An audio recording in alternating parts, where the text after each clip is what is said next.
sometime very soon adopt the bill on the Cambodia Democracy Act 2021. So we need to have some responsive measure to counter this kind of act in order to ensure that we will not be in a jeopardy position of this act by the US. So I was involved in this process of drafting the letter in response to the US side, and very intensive anyway, but I'll tell you the story later on. I'm very happy that many students are coming here right now. Okay, we got Cầm Hua, the first one, Udom, Wasumati, Sikung, Rodawin, Singha, Dalia, Gonita, not Gonita, so right, Tida, and 8 more students I cannot see right now. But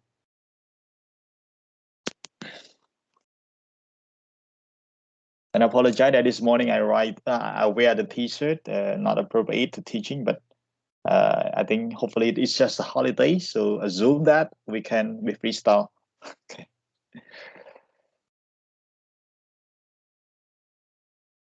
Okay, a few more minutes.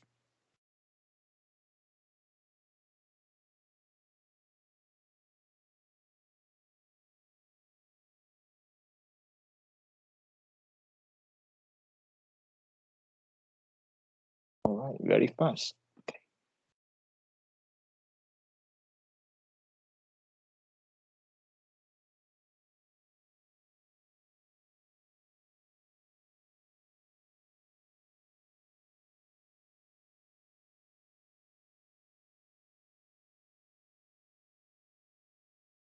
Let me check how many students in your class now.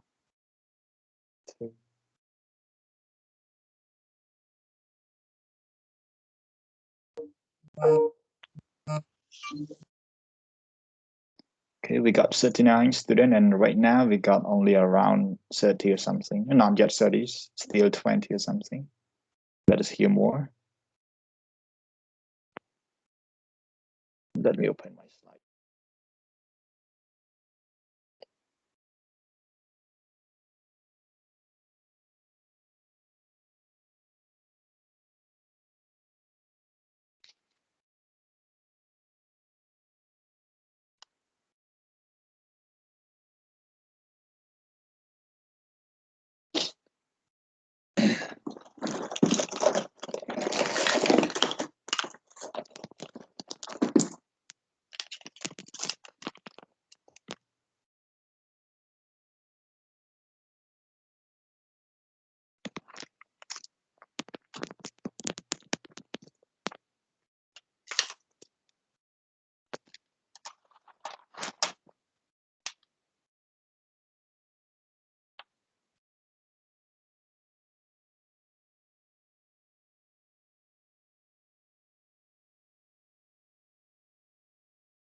Right, guys, do you see my slide right now?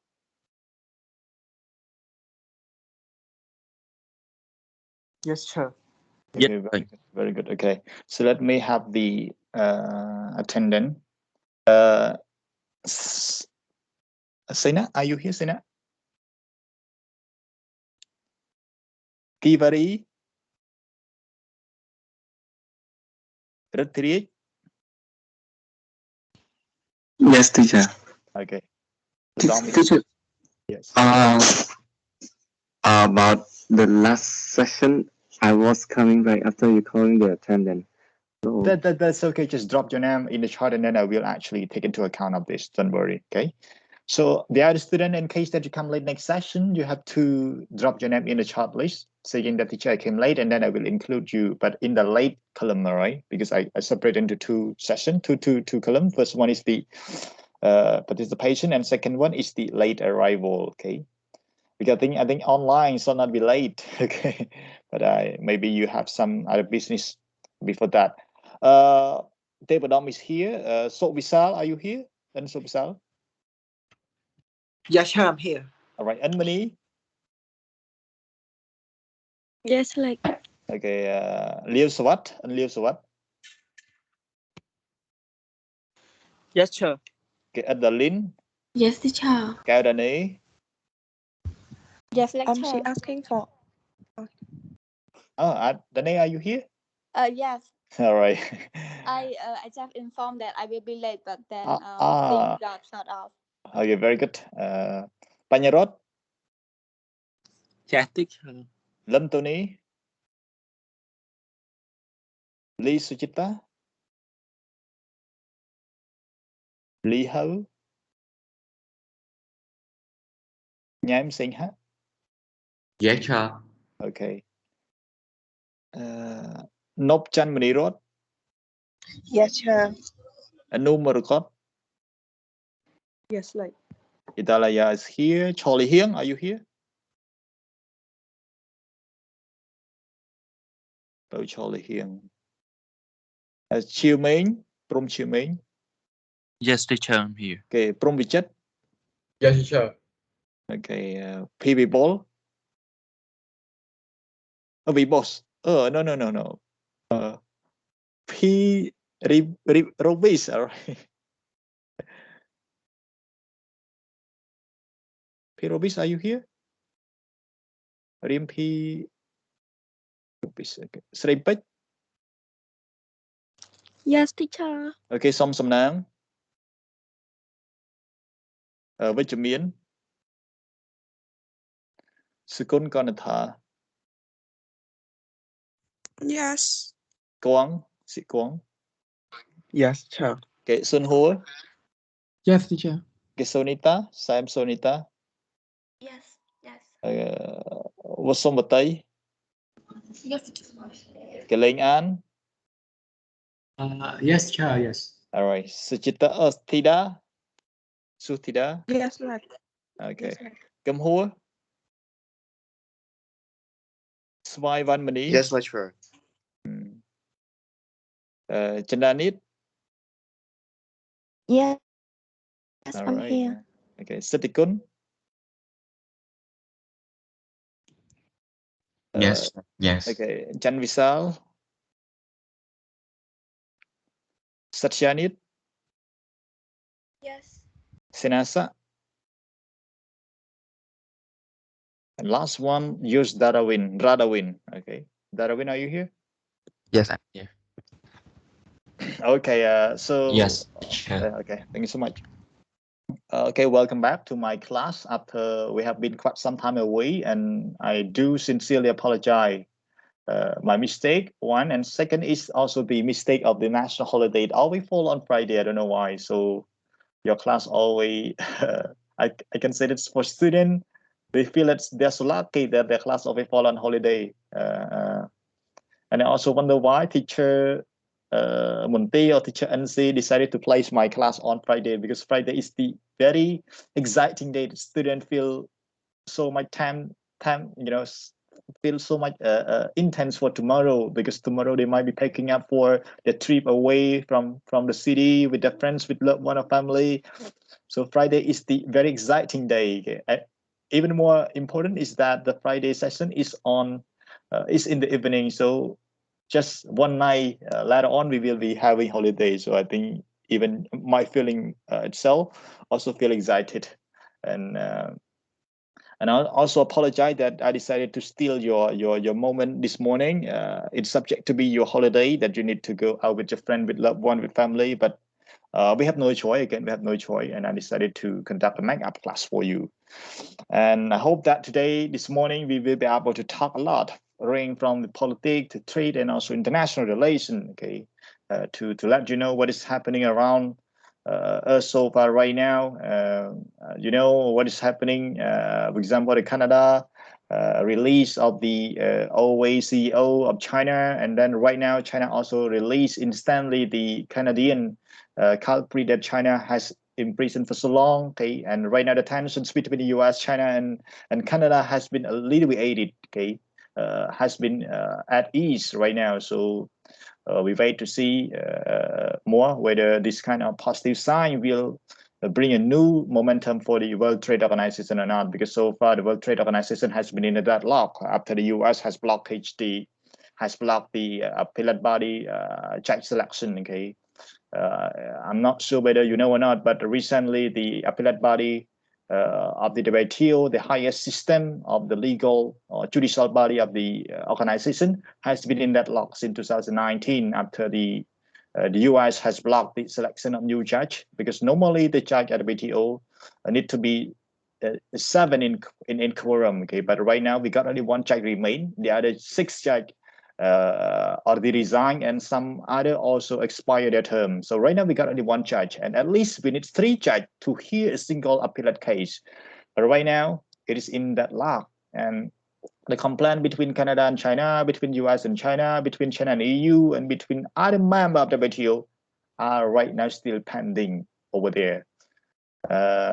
It's very important. Okay, and also I would like to tell you good news that on 5th October this year to 2021, our king has just promulgated the royal decree to put the Cambodia-China FTA into force.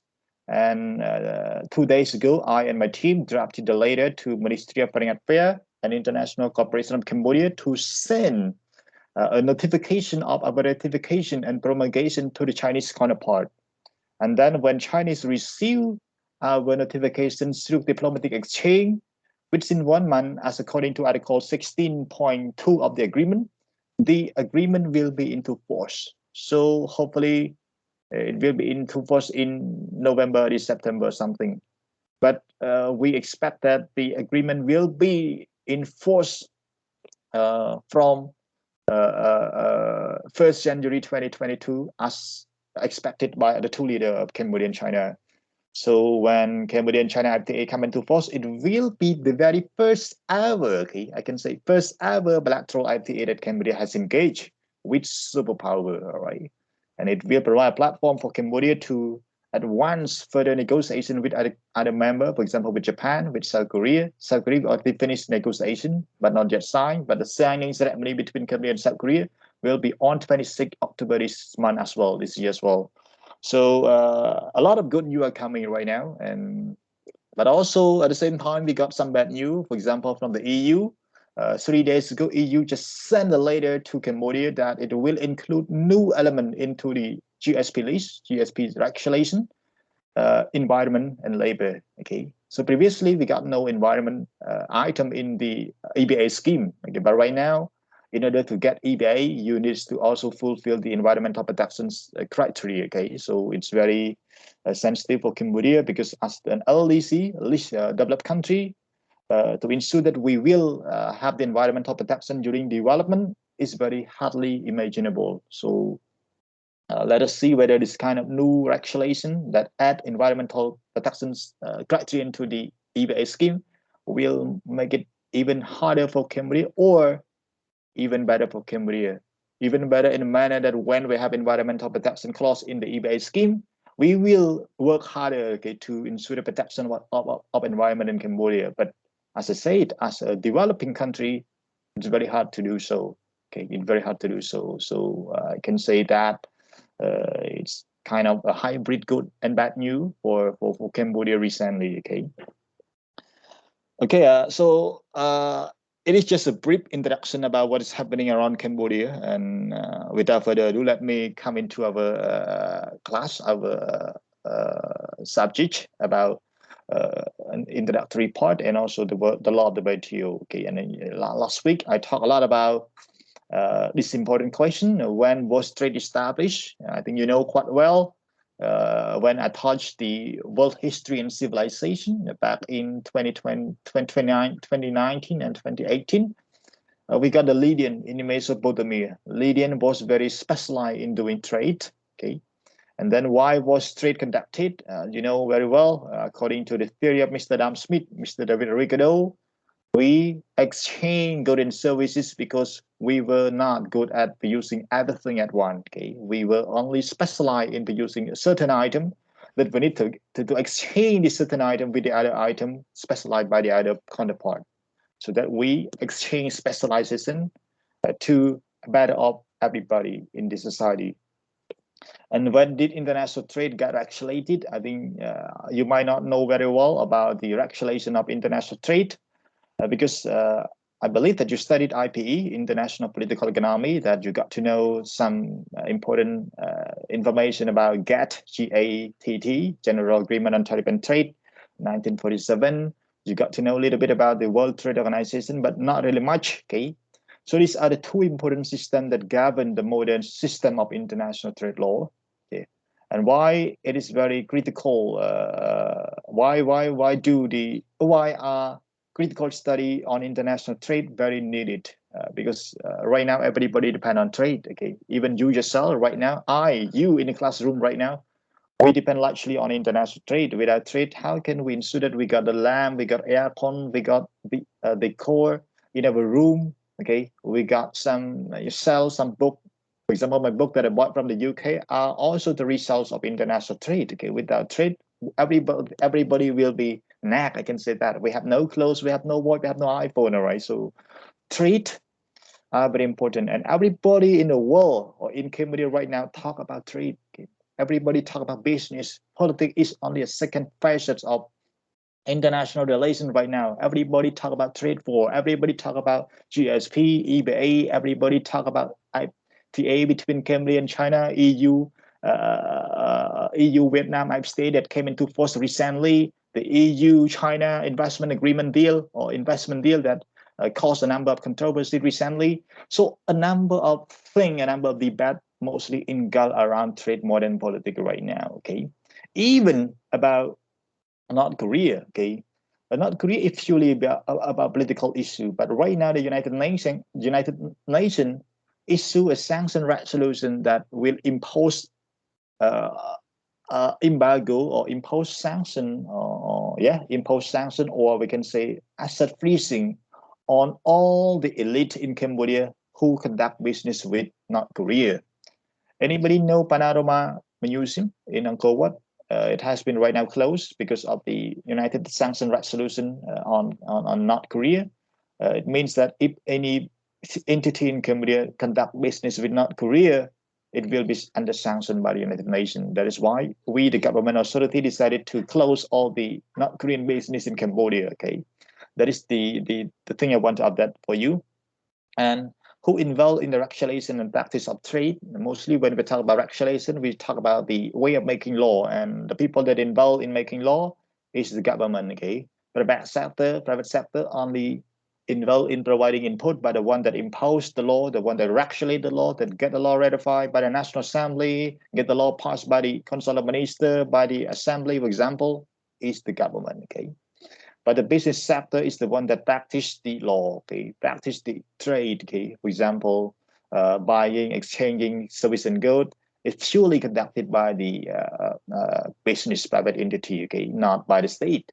State, the government, like Ministry of Commerce, Ministry of Economy and Finance, are only involved in regulating, making law, making regulation, making a better institutional system for private sector to enjoy doing trade under a regulated manner. Okay, in a regulated manner, not just like law jungle that the wind is always occupied by somebody that is bigger than the small one. All right, so we try to avoid the system of law jungle by creating the law regulation, okay, to govern the practice of international trades. Okay, and is international trade law the most significant in international economic law? Normally, when we talk about international economic law, we refer to three systems: finance, trade, and investment. Okay, and right now, among the three systems right here, trade is the most important one. Okay, the WTO is the most active organization ever compared to ICJ, compared to World Bank. All right.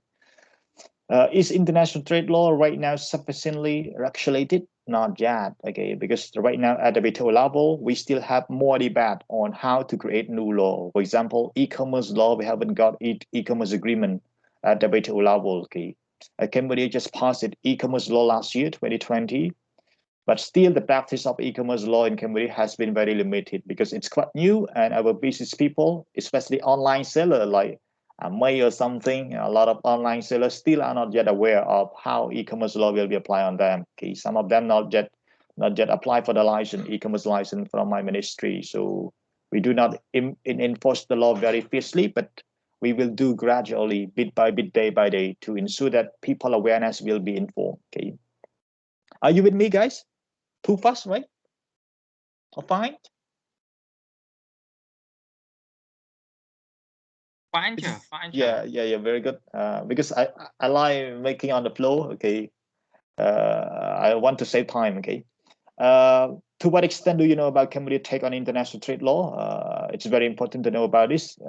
Last week, Cambodia just secured a selection by the WIPO, by the World Intellectual Property Organization, to be the coordinating committee member for the COCO in Asia Pacific. And it's very a flagship program that Cambodia engage, and it also promote Cambodia prestige, Cambodia image on international stage one again. Also, I want to remind that in 2017, 2017 and 16, Cambodia was also elected as the coordinator chair of the LDC group at the WTO. And it means that all the least developed country member of the WTO were coordinated by Cambodia as the chair. So we represented the voice of 46 members of the WTO who are LDC. Okay, so it's very important to know about this, to know about what Cambodia has been taken on in international trade law. Okay, so it is a brief introduction in response to the question out there that I want to tell you.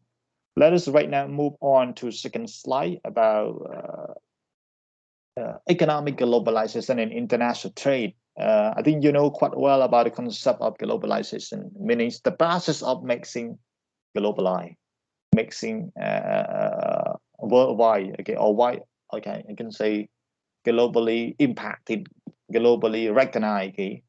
So the concepts of economic globalization has been debated by many scholars. Some people believe that globalization, especially economic globalization, is a good platform, is a good momentum, is a good movement. Okay, that everybody will enjoy. They say that it creates job opportunity, it creates more choice of consumption, okay, it creates more technology transfer from the poor, from the rich to the poor, from the poor to the rich. Okay, for example. So a lot of people believe that economic globalization is good, but there are still some scholars suggesting that no, not really good. Some culture will be eroded when globalization is too much. Okay? For example, when you adopt too much K-pop, you adopt too much American music, your own music will be day by day demolished from the system. So not too good, but everything always has bad side and good side. Okay? So the gradual integration of national economy into one borderless global economy through international trade and unrestricted foreign direct investment. It is the concept of economic globalization, meaning that the national economy of country right now have been merged with the other country, okay, in order to form a global or regional setting to do international trade, to do international investment. Okay. Even though you have your own sovereignty as undermined by the United Nations Charter, everybody has their own sovereignty. You have to respect the other country's sovereignty.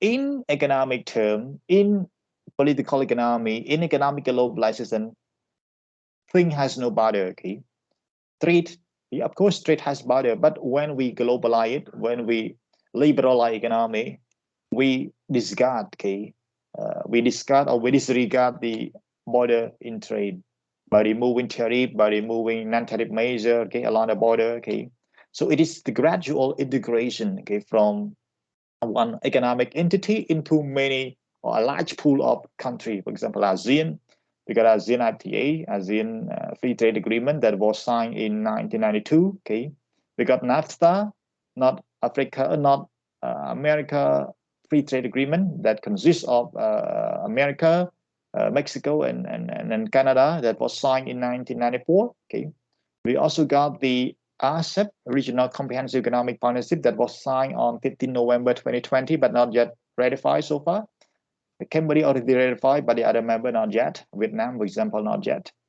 We got, let's say, EU FTA that was signed in 2020.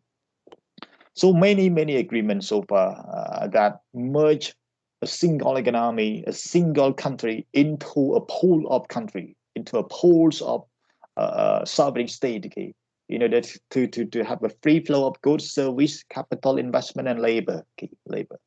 However, as they say here, globalization, economic globalization also affect job, also affect food, also affect your health, also affect your education, and also affect your leisure time. Okay, effect here is not always bad. It can be a good thing. For example, it affects job. It means that previously you got no job, but right now with the availability of the trade, the open this and that, more institutions, more good, okay, more okay, the technology are right now drawn into Cambodia, brought into Cambodia. So you got more opportunity to work for a new company. You got to know more languages in order to work for the foreign company installed in Cambodia.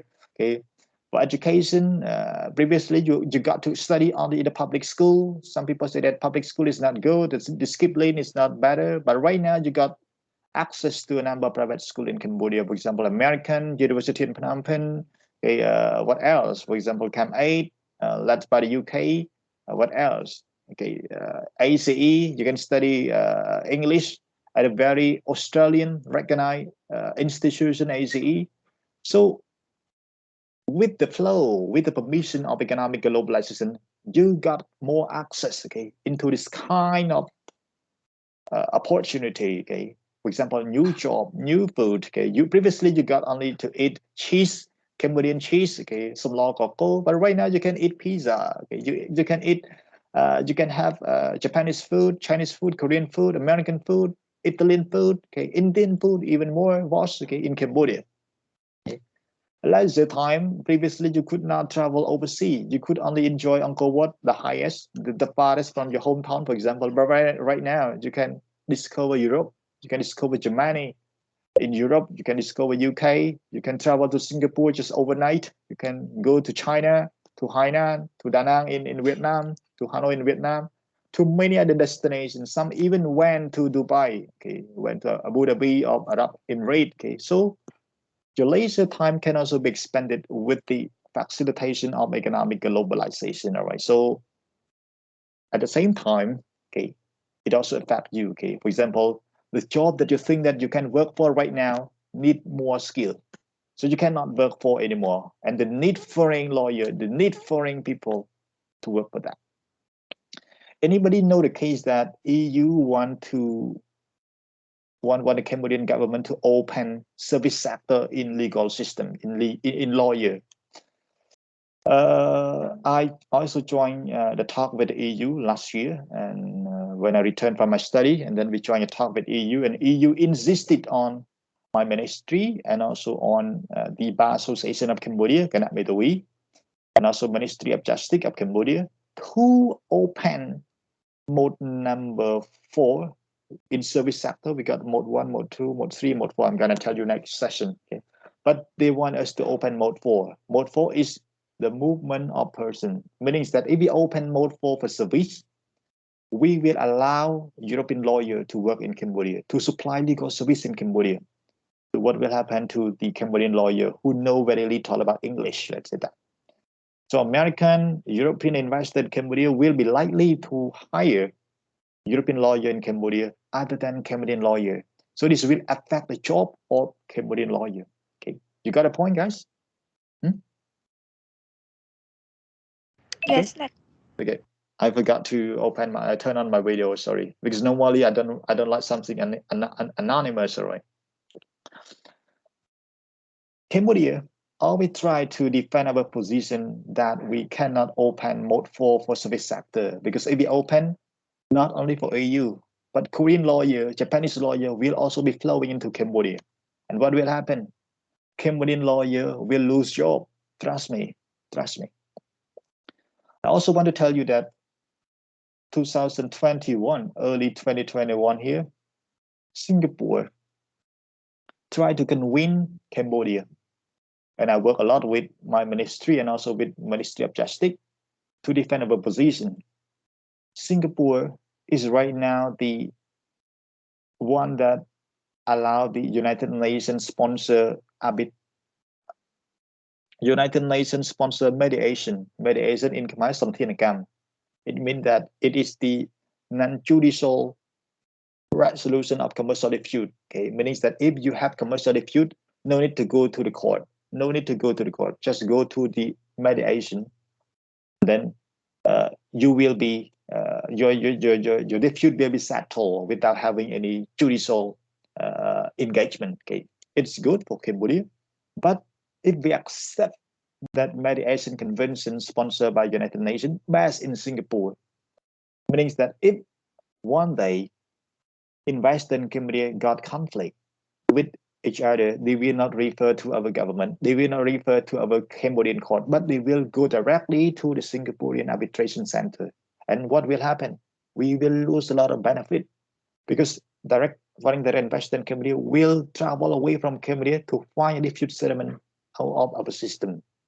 First, we cannot manage the dispute. We cannot know what's happening out there. And second, we lose job opportunity for our Cambodian lawyer.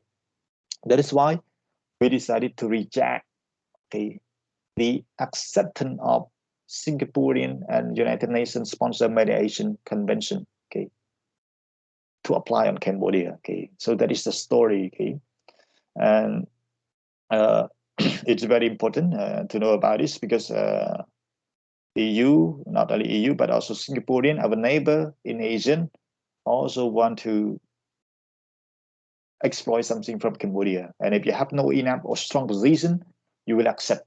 Okay, I want to tell you one story. In 2018, India want Cambodia to open the Mode 4 as well, Mode 4 movement of natural person of hairdressing service. Okay, hairdressing service. So it means that if we open Mode 4 for hairdressing service for India, lots of Indian people who are hairdresser will fly to Cambodia and then provide hairdressing service. And you will see on the street a number of Indian hairdresser giving a haircut. Okay, so you can imagine how many job loss for our Cambodian hairdresser who only needs to get daily income, okay, from the hairdressing service. Okay. So if you only open, okay, and then you feel so proud that Cambodia has right now liberalized a lot, we open a lot. That is not good. The more you open, the weakness you will get.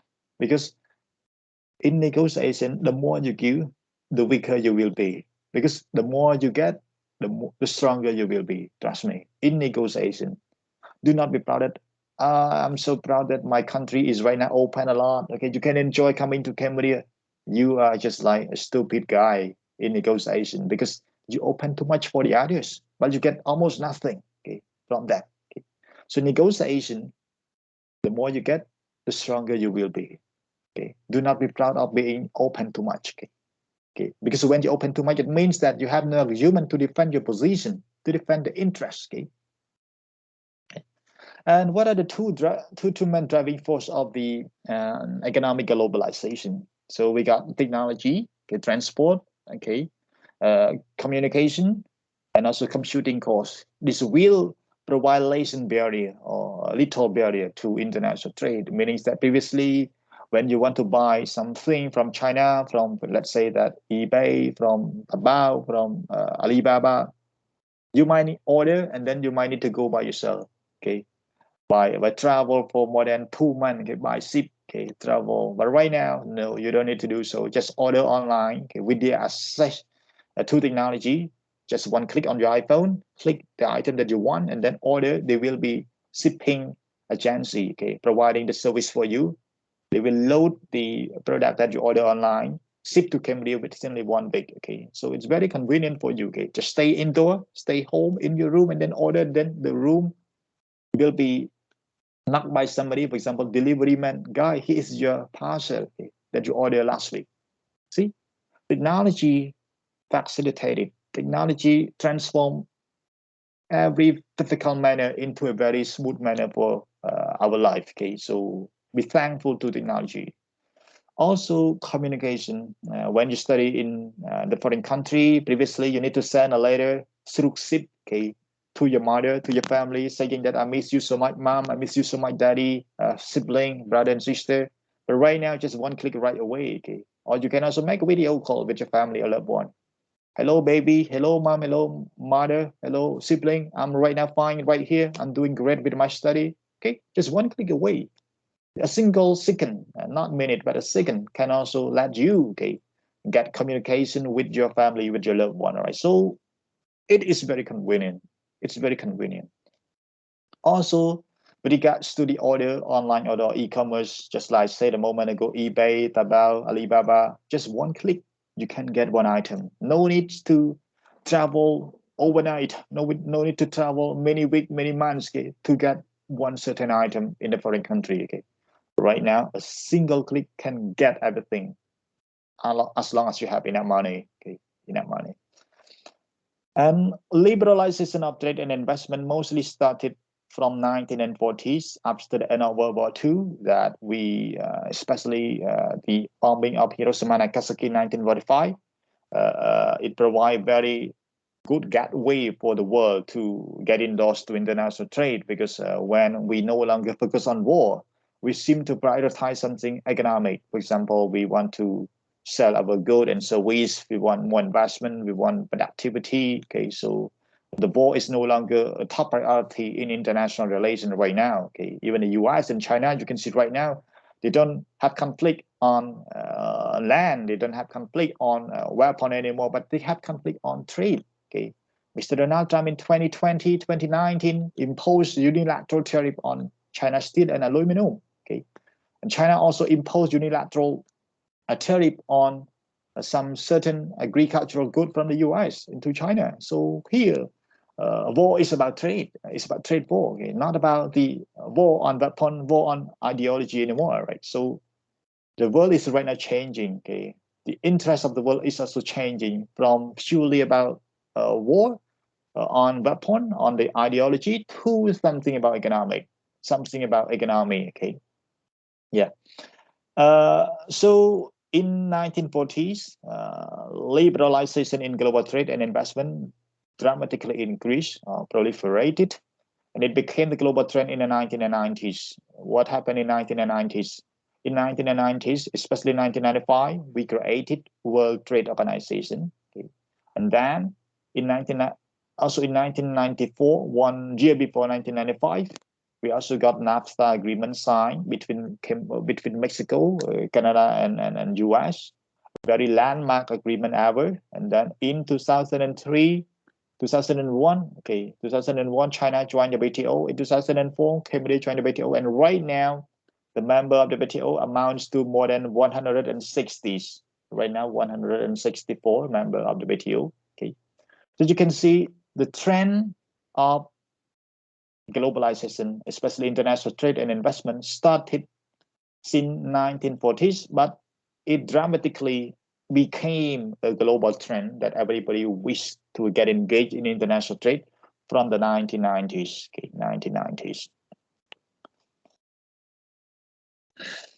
Are you with me, guys? Yes, like.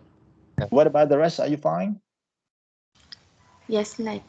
Okay, okay.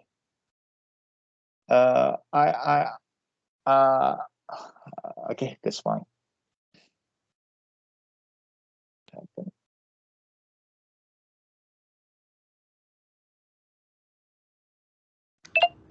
Like out of the topic of our chapter a bit, but it's also related to trade. So does crypto or commodity consider as like international trade as well? Yes. Crypto commodity has been very controversial recently. Some member of the WTO expressed concern about the cryptocurrency inflation. Some said that this country accept it, but the other country do not, and they still wonder how many years more that they need to undertake in order to get crypto internationally recognized. And up until now, Cambodian government still not yet expressly recognize the cryptocurrency system in Cambodia. And I heard the secretary of our National Bank of Cambodia said that we haven't accepted any payment using crypto because it's very unstable, and also our people are not yet wholly trusting the technology. Even people in Phnom Penh here, you can see very limited number of people rely on cryptocurrency. Even I myself, I don't feel secure when I use or when I undertake a cryptocurrency payment.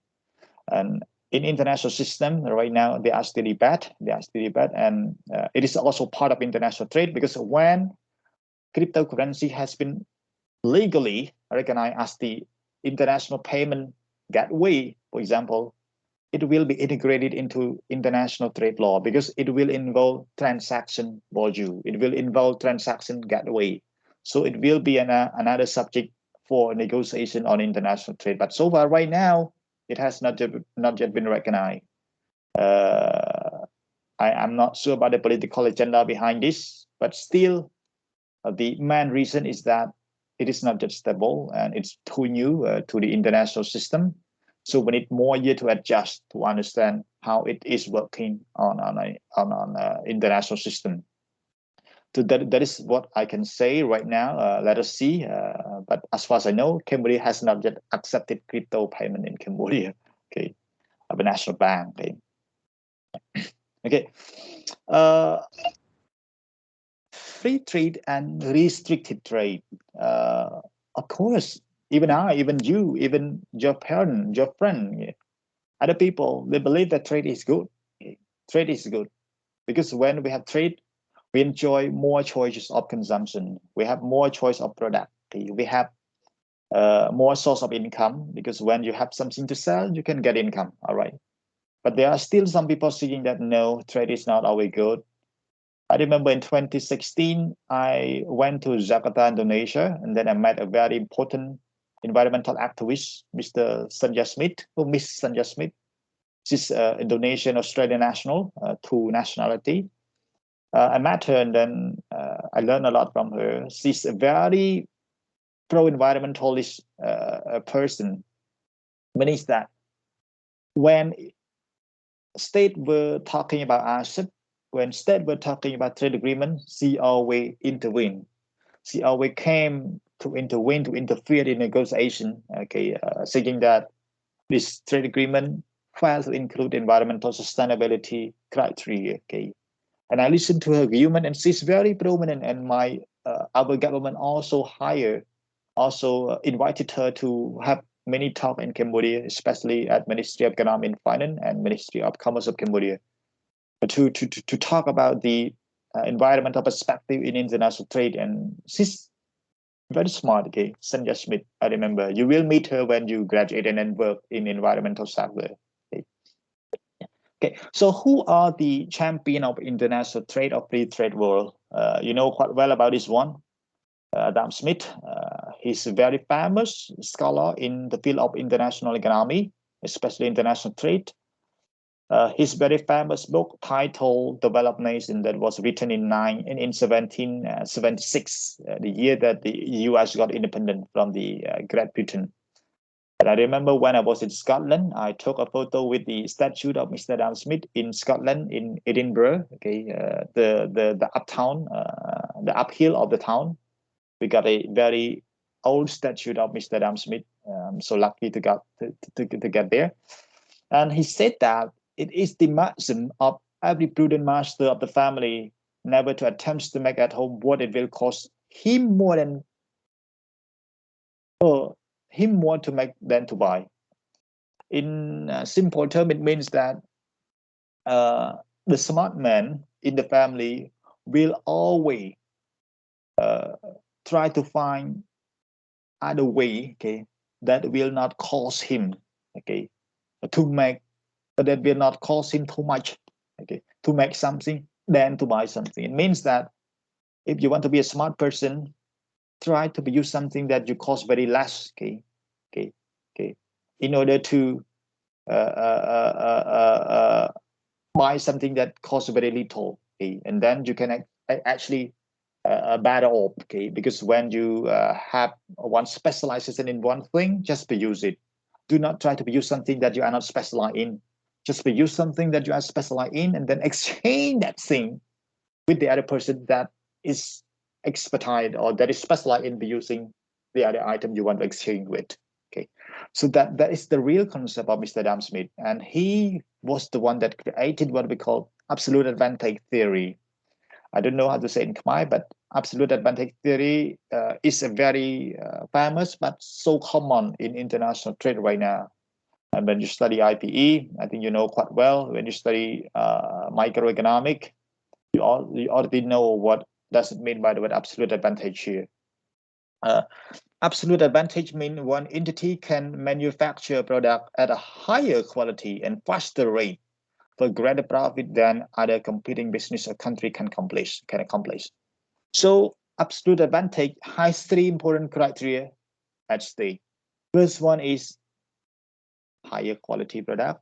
Second one is faster rate, and the other one is greater profit. Okay, so the three criteria for Adam Smith absolute advantage is what I just mentioned: higher quality, okay, faster, and greater profit. Okay. The thing is that is the theory of Mr. Adam Smith enough to understand international trade? Because when we talk about Adam Smith, we already when we talk about international trade, we already refer to Adam Smith, Invisible Hand, Developed Nation, 1776. But we never know that his theory has been contested a lot. His theory has been debated a lot, okay? Because he did not take into account the opportunity cost. That is why we got another important theorist, Mr. David Ricardo, okay? David Ricardo did not conflict with Mr. Adam Smith theory, but he added more. He built on more. He built more, okay, on the theory of Mr. Adam Smith invisible hand. Okay, Mr. Adam Smith invisible hand means that let the market be itself. The government should not intervene, okay, because when the supply and demand curve meet each other, they will strike the equilibrium. They will strike the balance. Okay, so it will just work that way. Do not intervene, do not touch it, do not have any governmental policy to intervene in this flow, okay? So Adam Smith theory believed too much in the nature of economy, letting the market be, okay? Invisible hand, the hand that is not, okay, involved by any person, but the hand that is invisible, that is involved, that is inspired by the market demand and market supply curve, okay, equilibrium. I think you know quite well about equilibrium, the conjunction point between the supply and demand curve. I'm not good at I'm not good at economy actually, because I score only 51 in my microeconomic course in my year 3 at IE403. Okay, and when I went to study for my master, I studied law, but still I need to study economy. We got competition law, and then we got supply and demand curve, then calculate. I feel so stressful with my study over there. Okay, so David Ricardo did not discard. Okay, this did not oppose the theory of Mr. Adam Smith. I said this because some people believe that the two theory, okay, are conflicting. But to me, and from my reading, no, they do not conflict. But the theory of Mr. Adam Smith has been built on by the theory of Mr. David Ricardo. David Ricardo said that if two countries capable of producing two commodities engage in the free market, then each country will increase its overall consumption by exporting the good for which it has a competitive advantage while importing the other good, provided that there exists difference in labor productivity between both countries. Okay. So here, he also believed in specialization of producing good between two parties. But he added that we need to examine the cost incurred during the production. Okay, so if one production costs more labor more opportunity cost than the other party, you need to stop using it because you cost a lot.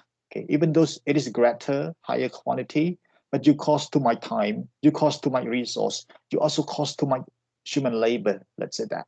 So do not be using it. Stop using it. Let the other party who can be use something at lower cost, especially time cost, labor cost, okay, and also productivity cost. Okay. So compare the advantage, take into account, take into consideration the opportunity cost involved during when choosing to manufacture multiple types of goods with limited resources. Okay, so again, David Ricardo did not conflict with Adam Smith. Okay, be mindful about this. They do not conflict, but David Ricardo only want to remind that even though you can produce something at higher quality, greater quantity, and faster and more profit, if you still produce at higher cost, including labor costs, okay, and also limited resource, okay, or time, it means that you are not good at it. Change the direction of production. Because let the other party that we use this kind of thing at a lower cost to be use it and then exchange with them, trade with them. Okay. So do something that you are good at, and at the same time you be used at low cost, including time and labor productivity. Okay. Again, I want to clarify the two theory here do not conflict. They just build on one another, especially the later one, Mr. David Ricardo in 1817, built on the theory of Mr. Adam Smith, Invisible Hand or Absolute Advantage, built in the Developed Nation book, wrote in 1776.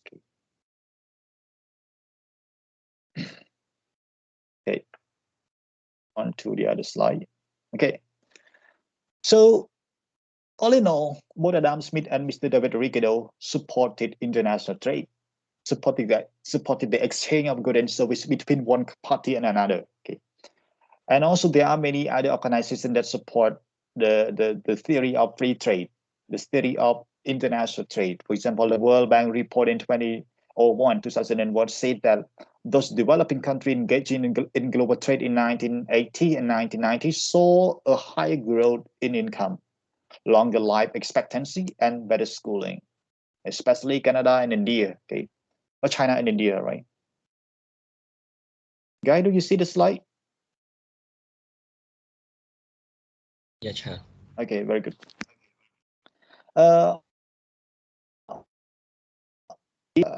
Are right now very advanced in international trade. You know, I want to tell you that at the WTO appellate body, dispute settlement body, China, India, US, and EU are the most active user of the system, the most active member that file a complaint to the WTO against one another, right? But Cambodia never used any dispute system at the WTO because we are so poor and we have never got engaged in any steady straight dispute with any party. Even with Thailand, with Vietnam recently, regarding the swine, regarding the pig or fish, we could solve diplomatically through negotiation. No need to go to the WTO court. Okay, but India, China, EU, and US, all we actively use the system.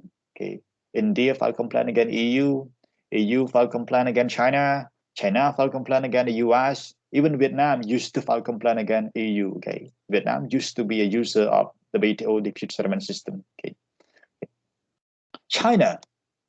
Why the World Bank report mentioned about China? China joined the WTO in 2001. After joining the WTO in 2001, China economy surged, and then China importance became a topic of debate. When China was poor in 1990, 1980, nobody talked about China. Even when Cambodia got engaged with China in 1996, 1 year before our political coup d'etat in 1997, because the time Prime Minister Hun Sen in 1993 when we got the election, we got two prime minister. You remember that, guys? We got two prime minister after 1993 election. You know that? Yeah, sure. Yeah. And then 5 years more, in 1998, we would have another election. But before the election, the Prime Minister thought that if we remain Phun Son Phet Party to be in the vote list, for example, or we might not be able to might not be able to win the election. Let's say that because the royal sentiment was very high during the 1990s, okay, and people would be likely to elect for the Phun Son Phet party. And then our Prime Minister Hun Sen was very contemplating about the result of the election in 1998. So he decided to consider one possible way about coup d'etat, okay, coup d'etat, Rotbaha, okay. But by doing so, he would risk losing network, losing connection with EU and with the US. What happened? In 1996, he went to China, and then China said that do not care, okay, just do what you want. We will support you, okay. But we want something from you. Remove the economic and cultural office of Taiwan and Cambodia and recognize one China policy. The Prime Minister, with the support in 1997, okay, in 1996, remove economic and cultural office of Taiwan from Cambodia and support one China policy. And in 1997, he conducted coup d'etat that ousted the Phun Son Phet party from the system. And then in 1998, he won the election, okay, and then only one prime minister afterward, up until now, okay. So it is that thing. Yeah. But that time, okay, nobody questioned about Cambodia and China relationship because China was very poor. Not that poor, much better, but not very high as right now, okay. And after the coup d'etat, the US withdrew support from Cambodia. EU also withdrew financial support from Cambodia. So the support that they engaged with Cambodia after the Paris Peace Convention in 1991 and after the election have been right now removed. But the Prime Minister is so smart, okay. In September 11, 2001, you know what happened in September 2001 in the US? Anybody remember the very important event? What happened in the US in 2001 September? 9/11 attack. Yeah. Let me tell you a story. After the World Trade Center attack by the Al Qaeda group, okay, and based on the report, Al Qaeda was the one that was supported by the US for the first time in the war in Afghanistan, okay. But later on, the anti-Islam sentiment increased in the US, and then Al Qaeda became an enemy of the US instead. Okay? So it was the one that the US created, but later on became the enemy against the US. Okay. So after the Al Qaeda attack on the World Trade Center that killed more than 3,000 people who were working, who were sleeping there in the World Trade Center in 2001, the US rallied support globally, asking all small and big states in the world to support the US campaign, to support the US mission in fighting against terrorism. The Prime Minister, after the coup d'etat in 1997, found this opportunity to get back the US support. So he decided to, and you know, in 1999, the Prime Minister's son, Excellency Hun Manet, graduated from the West Point. Okay. Then he came back to Cambodia, and then the Prime Minister of Cambodia saw the U.S. call for support, okay, of the movement and the mission that fighting against terrorism. So he supported the U.S. Cambodia supported the U.S. mission in fighting terrorism. The U.S. that withdrew support from Cambodia after the coup d'etat in 1997 right now got back to Cambodia because Cambodia supported, okay, the movement of the U.S. in fighting against terrorism. Cambodia is so smart. Okay, we got back the U.S. and when U.S. came back to Cambodia, EU also came in 2002. Okay, so more support came in. Okay, more support came in, and later on, our Prime Minister, our Cambodia, created terrorism unit, anti-terrorism unit. Okay, headed by Excellency Hun Manet. Okay, so very smart. I can say very smart. Okay, our prime minister is a very opportunistic. Okay, he's the one that grabbed a lot of opportunity. Okay, from any event. Okay, international event. Okay, okay. So again, all I want to talk is about Cambodia-China relationship. When Cambodia-China relationship was very close in 1997, but when China was poor, was not rich, they don't question about Cambodia-China relationship. But when China became superpower in 2010 onward, everybody question about China-Cambodia relationship, especially Vietnam. Vietnam is not happy with Cambodia close relation with China. Why? Because the closer Cambodia China be, the risky it will be for Vietnam. Because Vietnam is right now having sea conflict with China, okay, especially the South China Sea. And Vietnam always always inside the US to punish Cambodia. And citing the Cambodia-China close relationship, they said that China is right now building the naval base in the Riem area of Gapong province. But in fact, we have no, okay. But Vietnam inside the US to investigate, because Vietnam is afraid that if the naval base is there, Vietnam will be very risky, okay, by the China presence in Cambodia. First, China power in Southeast Asia will be looming, will be more potential that will be able to counter Vietnam in the South China Sea. Second, Riem is very close to Phu Quoc Island, Cottrell Island. So if China presence in Cambodia has been very potential, the likeliness that China will get back Phu Quoc Island for Cambodia in the future, or to get back, not get back, to get Phu Quoc Island to belong to China in the future, is very likely. That is why China or Vietnam is not happy. Okay. And Cambodia-Vietnam relation right now recently is also not stable. You can see right now Cambodia can expel a number of Vietnamese people from the river. Cambodia also condemns China for digging, okay, the pool along the border. Okay. Cambodia is right now braver than before. We can protest against Vietnam. Okay. We no longer remain silent like before. Okay. And the new generation is no longer all to Vietnam is a liberalization of Cambodia in 1979, because we are right now the new generation. We are not bound by the Khmer Rouge regime anymore. We do not owe to China anything or to Vietnam anything, right? So Vietnam is not happy right now with Cambodia growth, also with the Cambodia relationship with China.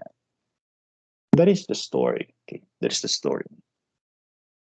Okay, Oxfam in 2003 also produced a report saying that by engaging in international trade, the poor country can reduce dependency on trade, on aid, all right? Meaning that if you are poor, you always rely on aid, you always rely on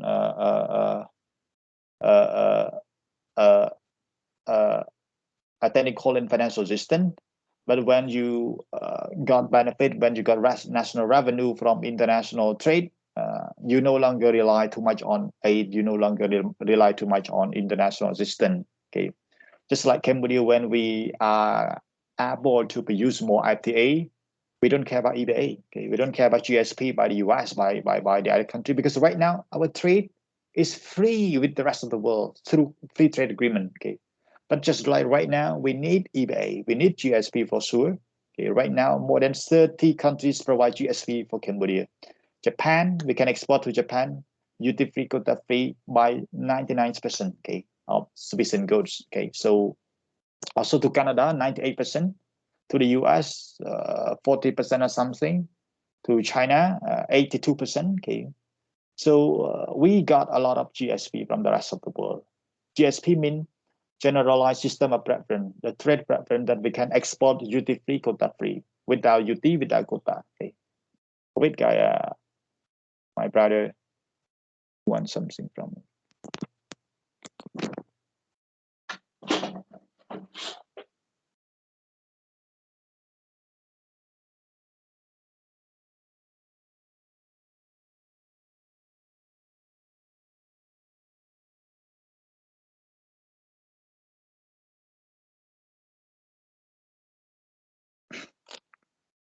All right, come back.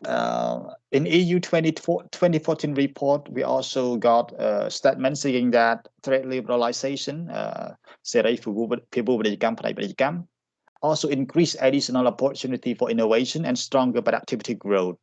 And by the World Bank or the WTO joint report in 2015, they also said that opening up to trade increase country GDP, for the country can use the resource more efficiently, give more access to innovation, create more employment opportunity, promote structural changes, and also provide external market for product used by the poor. Okay, so these are all the statements that support the theory of Mr. Adam Smith and Mr. David Ricardo, that support the free trade world, that support the international trade system, international trading system. Okay, however, not everybody love trade. Okay, as I said, it might be good for some people, but it might be bad for some people, especially for the poor.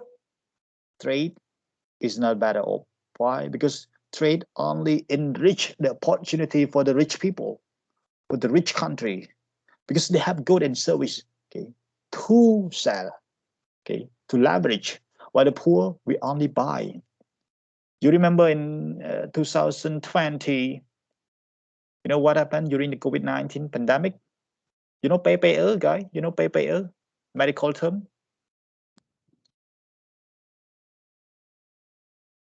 Anybody know PPE?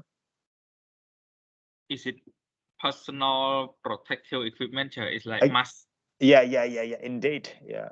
During the COVID-19, we got so much demand by the poor country of the World Trade Organization to the rich country.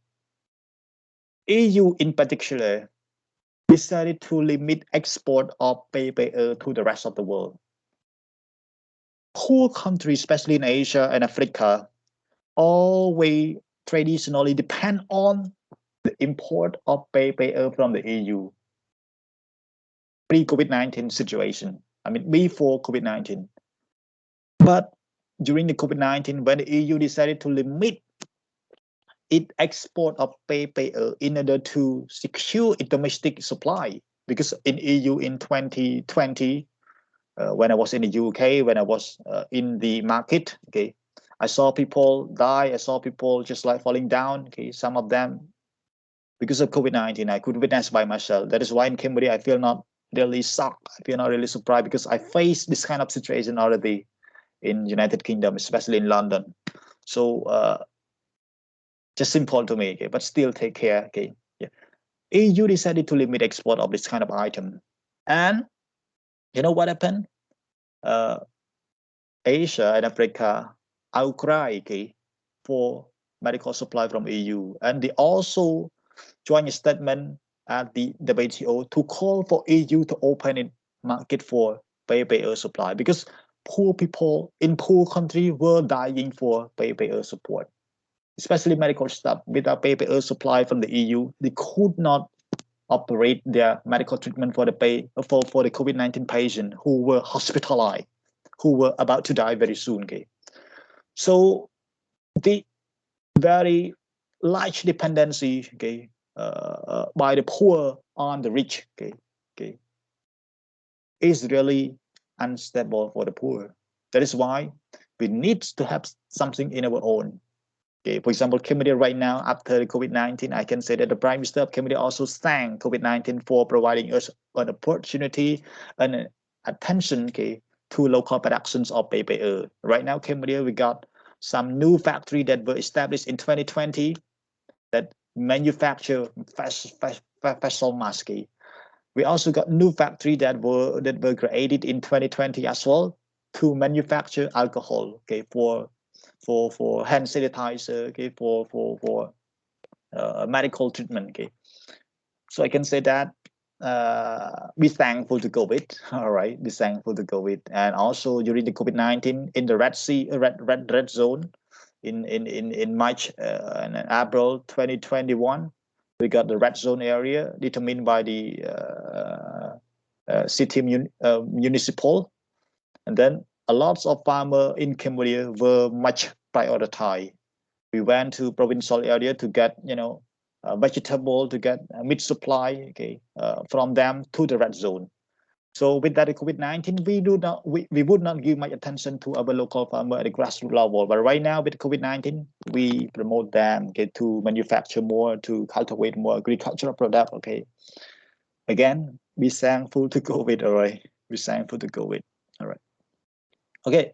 So again, even though we have many people supporting international trade, there are still some people that do not support international trade. For example, why don't they support international trade? Why? Let us see the argument. Some scholars, some traders still believe that trade shall be restricted for many important purposes, from economic to social value. Okay. First, when you restrict international trade, you can protect your domestic industry and job. What do you mean by the word protecting the domestic industry and job? For example, the report by the WTO in 2003 said that more than 45,000 of workers in the US lost jobs in 1997, and 37% of domestic steelmaking industry went bankrupt in 1998 because of international trade. Okay. And also, you can see the rhetoric by Mr. Donald Trump against China. Mr. Donald Trump accused China, okay, of manipulating currency.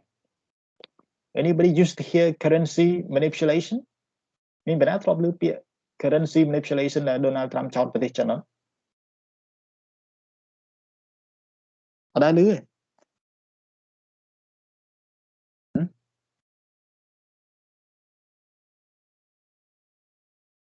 You never heard Mr. Donald Trump accusing China of manipulating currency, yuan? But what does it mean by the word currency manipulation?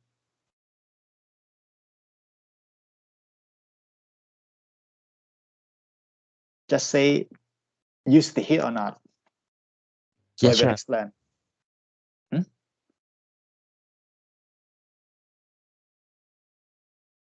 Never heard of that? We used to hear, sir. Okay, what does it mean by currency manipulation? It means Donald Trump accused China of inflated the yuan price. Yes. For what? For what? All right. So let me tell you a story. Mr. Donald Trump has a very strong sentiment on trade. He wants to promote trade. He wants to remove free rider. You know, free rider ដោយអ្នកធ្វើ assignment អត់ជួយធ្វើគេប៉ុន្តែចាំតែយកចំណេញចឹងណា So Mr. Donald Trump decided to withdraw the agreement with South Korea, to withdraw the agreement with Mexico and Canada, NAFTA, we call NAFTA. Okay. Donald Trump also withdrew from the TPP when he came to power in 2016. So he had a very strong sentiment on trade, but the trade that is serving the US interest.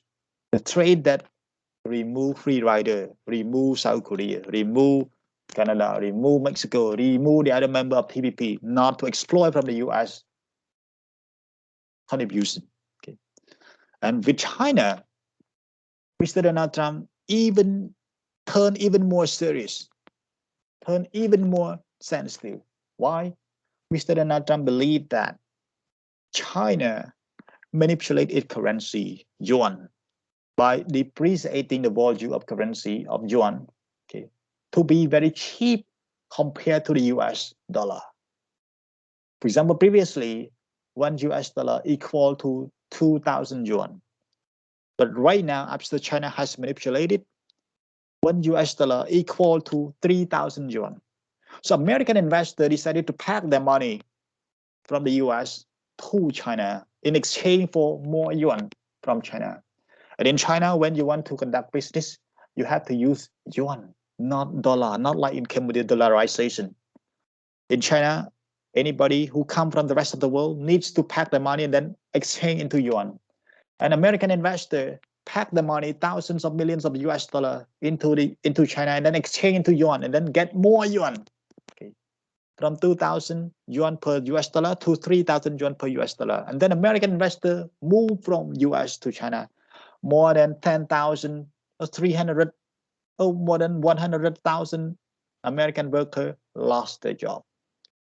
And a lot of American companies came to install in China, okay, because with the high exchange rate between yuan and US. China dare to take risks by depreciating its yuan value in order to attract American investors to invest in China, and then American worker will lose the job. And when they lose the job, when production right now came to China, China would be able to bargain more on international trade, meaning that Mr. Donald Trump will not demand more on export, but demand more on import. Because right now, American industry in the America territory, okay, has right now switched to China. So in trade negotiation, when China demands something for export, the America who need supply of certain items, certain service, would agree to China. Okay, that is why China or US have used China of manipulating yuan currency. You got a point, guys? Got a point? Yes. Okay. That's what we call currency manipulation. So depreciating the value of currency is not a way bad when you have clear political ambition, clear political agenda, just like China did. Okay. When you restrict international trade, you also give chance to your infant industry. Why? Anybody remember the case of Cambodia? You know Angkor what car? Angkor car? Anybody remember that car? Manufactured in 2002? Yes, for sure. Yes. And up until now, we still have no factory. We still have no production. Okay. It is still 3 cars over there. What happened? What happened? Is this because we open too much to international trade? Or because the government lack any supporting mechanism for our user? Or because we have limited technology for the car for the consumer to rely on, to believe in? I don't know. But I can be confident that it is because we rely too much on international trade, especially the import of second-hand car, used car, from the rest of the world, especially from Japan, from the US. And second-hand car, used car, even it is second-hand, even it is used car, in our Cambodian perception, we believe that it is of higher quality than Angkor car used by Cambodian. That is our perception. So when we open too much to international trade, we, of course, risk losing the protections for our own industry. Okay. That is why some countries believe that they want to restrict international trade in order to protect their own industry. I remember when I was joining the trade negotiation with South Korea. You know, when we joined negotiation with South Korea, our private sector expect that Cambodia will secure a market in South Korea to export our right into South Korean market. But what happened? If you go to see the WTO commitment by South Korea, anybody can check Google right now, how much percentage that South Korea imposed tariff on rice at the WTO? Anybody search internet right now, then tell me. You will be shocked, you will be surprised about the level of percentage of tariff that South Korea imposed on rice. Anybody can tell? 500? 513%. Yeah, you can imagine South Korea imposed 500%, more than 500% on rice. And when we join negotiation with South Korea on bilateral FTA, we demand South Korea to remove from 500% into 0%. Possible or not? Impossible. Because South Korea already bound this tariff level at the WTO. And even though we have bilateral FTA, South Korea will not remove to 0% for you, at least 300% or 400%. Because if South Korea remove to 0%, the rest of the world will call for negotiation with South Korea. And it will put pressure on South Korea. Okay. That is why South Korea decided to close negotiation on rice and then put rice into sensitive list, exemption list in the trade negotiation. So our trade negotiation with South Korea, we cannot secure market for our rice into South Korea, but we could only secure market for mango product in South Korea from Cambodia. So after the enforce of the FTA between Cambodia and South Korea, mango producer in Cambodia will enjoy a very good market, because a single mango fruit in Cambodia costs more than $3. A single mango fruit, right, costs more than $3. Some even $6. Very expensive in South Korea. Okay. But for rice, South Korea did not open. Anybody know the reason why? Because South Korean negotiators said that there used to be many demonstrations of protest by South Korean farmers. Some even committed suicide on the street in protest against the government not to open tariff for, not to liberalize tariff for rice. Okay. South Korea is far developed than Cambodia, but still local farmer, okay, local farmer protest their government not to open trade for rice, not to import rice. Okay. So they believe that restricting international trade will protect their infant industry, especially the rice producer who are very new, who are very infant. They need protection from the government. So if you import a lot, you kill your own people. Okay. And for Cambodia, if we limit the import of car and then we depend on Angkor car, do you think that it's enough to supply Cambodian demand? A single household has at least 3 cars in Phnom Penh right now. Okay. So if we, okay, I want to protect my infant industry, Angkor car manufacturer, okay, in Cambodia. I will remove the import of car from the US, from Japan into Cambodia. We all need to buy Angkor car. Is it possible to do so? Can Angkor car be used the car in respond to the demand by the Cambodian user? No, cannot. Okay, so we need to balance. In what extent that we need to restrict international trade, and in what extent, to what extent that we need to open international trade. And I think the government has been doing so greatly so far. We impose very high tariff, more than 300% of the price of the car for the import of car to Cambodia, but still our consumer there to buy.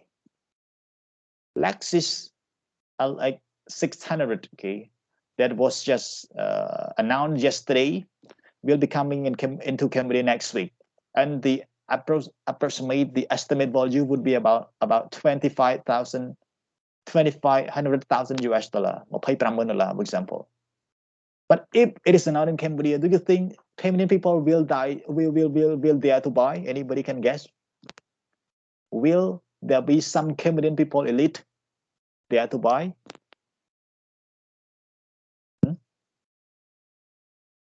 Indeed, we will. Okay. Even though we impose very high tariff on Lexus car, we still, I mean, Cambodian people, especially elite, still there to buy. So we cannot restrict international trade to protect our own industry, because our own perception rely on the foreign product. Okay. It need time for us to build up a brain. It need time for us to increase our quality in our product. Otherwise, we will still depend on international trade. We will still depend on the import of foreign goods. Trust me. Trust me. Even the soy sauce. Cambodia will also produce soy sauce, but we still demand more soy sauce from Thailand because they have good quality, higher sustainability, and also good packaging. Okay. The way that they package, for example, labeling, put into the bottle, is very professional. And even in Cambodia, the soy sauce producing company, they got some rumor that they produce from the skin of animal, for example. So this kind of rumor, this kind of, hearsay can also jeopardize the brand name of the Cambodian producer of soy sauce. And then more demand will be directed to Thailand production of soy sauce into Cambodia. Okay, so this is only a little story that I want to remind you. Okay, and when you restrict international trade to some extent, you can also generate revenue for the government, because when you restrict international trade, you impose higher tariff on import, and then the government can generate, especially the General Department of Customs and Excise of Ministry of Economy and Finance, will generate more revenue for the government. So what happened for the what will be used, okay, for the revenue for the government? They will be expend on the salary of the Cambodian civil servant. They will be used on the road infrastructure, market building hospital, or building some garden of the state to supply the public good for the Cambodian people. So here is the generation of revenue for the government from the restriction of international trade. If we, okay, right now we join FTA and then we remove 0% of tariff on all goods. So they will import to Cambodia duty-free quota free, and then we get nothing. We get only cheap product, but we get no tariff. We get no national revenue for the government to build something in supplies of people demand. Okay, so we need to demand. We need to balance between free trade and restricted trade. Restricted trade means we do not close the border, but we impose high tariff barrier on certain goods, okay, in order to generate revenue for the government.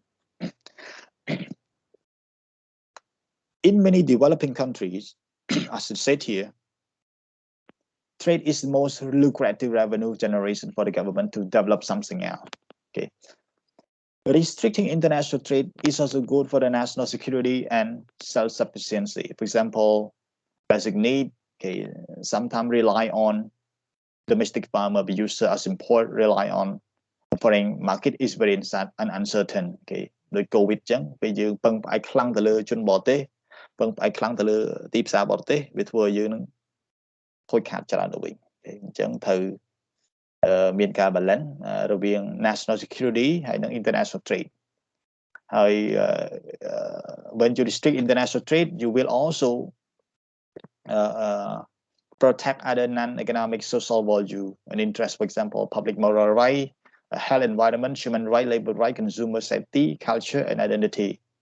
You know, in 2017, the EU decided to limit import of fish from Thailand. Okay. You know what happened? Because the fish industry in Thailand was found to be violating human right, labor right. Because most of the laborer that Thai government employ in the fishing industry were Cambodian migrant worker and Burmese Myanmar migrant worker. Okay. So EU found this kind of violation, cross violation in the sea of fish industry. So it decided to remove it decided to restrict the import of fish from Thailand. Also from Vietnam, EU found that the Vietnamese farmer used too much level of fertilizer, chemical fertilizer on rice. So EU decided to limit import of certain rice from Vietnam due to the health protection reason. EU believed that if more rice import from Vietnam with chemical fertilizer used in the rice production in Vietnam, it will jeopardize the health of the European people, European consumer. Okay, so EU take very serious account, okay, of the people health before they purchase something. EU also plan to impose sanctions on Cambodia sugar, okay, because they believe that the sugar plantation in Cambodia is the productions from the violation of human rights. For example, they said that labor, the sugar plantation in Cambodia employ child labor. And also the sugar plantation land is the land that got from the land of the people without compensation. Okay, so we call blood sugar. You can check on Google, blood sugar, that EU label. So because of this reason, they decided to restrict the import of sugar from Cambodia in 2018, for example. So it is the story that why some members, some state of the WTO do not support international trade. Okay, do not support international trade. Here's the photo. We're gonna finish up a slide very soon. Here's the photo. In Netherlands, they said that the WTO destroy forests. Okay, the WTO fake it or neg it, alright. So they do not want the WTO to move forward because they found that the WTO only advance the interest of the rich people, but at the same time it kill environmental system. At the same time it exploit human labor. At the same time it pressure human right, for example. Okay, so I want you to take a rest for 15 minutes and then we will be coming back at 10:20 to finish our session by 11. Okay, are you okay with that? Yes, sure. Yes, sir. Okay. Thank you so much. See you in the next 15 minutes.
Hello, guy. Can you hear me now? Yeah, sure. Okay. Yes, sure. All right. So let us continue our session. Hopefully, we can finish at 11. If you have any questions, you can ask me by the end of the session. All right. I'm very open for that. Okay.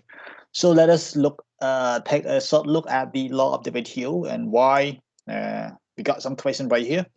Why do we need the international trade rule? Here are some important reasons, at least for you in the slide. We do really need the international trade rule because we want to restrain country from taking trade restrictive measure or from taking any trade that is not liberalized, that is not open to the others. Okay, so the government in many countries always use or we leverage the pressure that they got from the activists or environmental advocate. For example, some trade union, they lobby the government not to open this sector, not to open this product for import. Environmentalists, they say that if you open trade in this sector, you will destroy the environmental sustainability in certain area. Some human rights activists said that if you open the sector, you will kill the job of many Cambodian people in this certain area. So a lot of group pressure, okay, that the government got from the activists, advocates, or environmentalists. So the government used the pressure to convince the other member state that it will impose higher tariff on this product, on this sector, because they got the pressure by the activist group, they got the pressure from the trade union, they got the pressure from the environmentalist advocates, for example. So if we do not have international rule, if we don't have international trade law, all government will use this kind of pressure to put trade restrictive measure. They will limit the import. They will impose higher barrier in order to respond to the demand by the group, interest group, okay, trade union, for example. So we need rule in order to remove the government abuse, in order to remove the government leverage on the pressure generated by the people I just mentioned about earlier. Okay, so without law, as I said, every state will impose tariff. The US will impose tariff on the back that American people protest on this and that. South Korean will impose higher tariff on right because its own farmer kill or commit suicide in protest of the government not to liberalize the market for right. Okay, so we use rule to be the legal reason for the government to justify its reaction on the pressure. Okay, so when the activists, when the advocate, when trade union convince the government to close the border, to impose high tariff, the government will say that we cannot do so. We cannot close the border. We cannot restrict the trade because we are a member of World Trade Organization. We have to be abided by the law defined under the WTO. We have to be respectful of the commitment that we have made with the other member. Okay, so without a law, they will listen to the group pressure. So trade will not be happening. Let me tell you one story in 1927 or 29, 28. Okay, in the US, we got a new prospective president. He was not yet elected, but he tried to get support from the farmer because that time American farmers were very hungry for the closure of the border for rye import. They believe that if the government still allow for the import of rye into the US, American farmer would not be able to sell in their domestic market, and then they will lose their job. Okay, so the pressure by the local farmer in America create an opportunity for a politician to get support from the farmer in promise that if he were elected as the president of the US, he would impose tariff on the border for the import of rye. It happened. A lot of local farmers of America support that person. I forgot the name, but when he became the president, he created a policy that imposed high tariff barrier on the border for the import of rye. And who were the one that got affected by this kind of policy? Canada, Australia, and Mexico, the country that were the close alliance of the US. They decided to do the same thing. because the U.S. that time we had no WTO law, we had no World Trade Organization, we have no GATT, because in 1970, 1930, 1920 or something, the international trade law was very was not created. I can say that wasn't created. So Canada, Australia, and Mexico apply the same thing. Okay?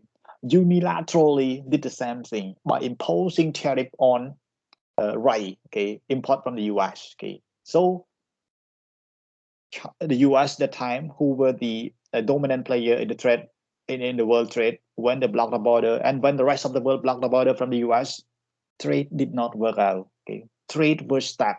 Okay, and the time in 1933 we got the first Great Depression. Okay, the first Great Depression. I think everybody know about the word Great Depression in 1933. It happened because of the U.S. Political agenda, okay, of imposing tariff along the border. So the U.S. here, without a rule, they depend on the leverage of the pressure by the local farmer to impose tariff, okay, on the import of product from the other member, from the other countries. Okay, so right now we cannot do so, even though we have pressure from the advocate, from trade union. We still need to be abided by the law, because the law is the supreme instrument of everything in the international trading system. Okay. Law is a must, is an obligation. Pressure is only an option. Is only the political agenda. Okay, that is why we need international trade rule. We need international trade law. What else?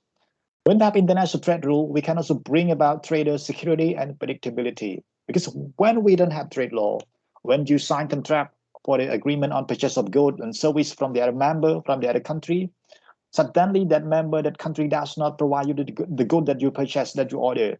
So what will happen? You have no law to govern this transaction volume, this transaction activity. So when you have no law, everything will not be solved. It will be stuck there. The law of jungle will apply. The big will consume, will prey on the small, the poor. Okay, so with the law, international trade rule, especially international sale of goods, international agreement on sale of goods by the UNCTRO, and also international agreement that were under the WTO right now, okay, will govern this kind of transaction. Okay, for example, shipping, we have law on shipment. Inspection, we have a general agreement on inspection by the WTO. We also have custom clearance, licensing. If we have no law, thing will be unilateralism. What happened, for example, if you don't have international trade law, and then when every day, I mean, in the past month, when you export something to the other member, you now needs to apply for export or import license from that member state. But when you export again today, suddenly that member state say that if you want to export your product into my country, you need to apply for the custom clearance and import license from a country first. So it will be shock to your trader who want to export the product from the country, because the other member imposed unilateral measure that did not inform you earlier. So what happened?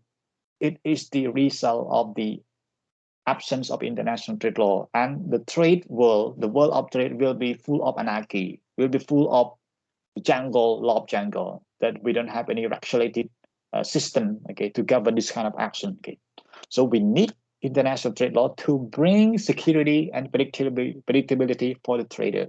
Okay, for the trader. Right now, tomorrow, if you impose something new unilaterally, you will violate international trade law, and then you will be sued by the other member to the WTO. Just like Japan filed complaint against China over the China export licensing criteria that it imposed on export from China into Japan, and then exporter from China into Japan cannot export the product to Japan because China imposed a new measure that require exporter to apply for the export license first. Okay, and then Japan filed complaint against China. This is the reason why we need law. International trade law, international trade rule is also very important. It's also very imperative to protect non-economic social value. Why? Because when you don't have any international trade law, you only care about making good and then sell, give the money. You don't care about environmental degradation that incur after the transportation of goods and service.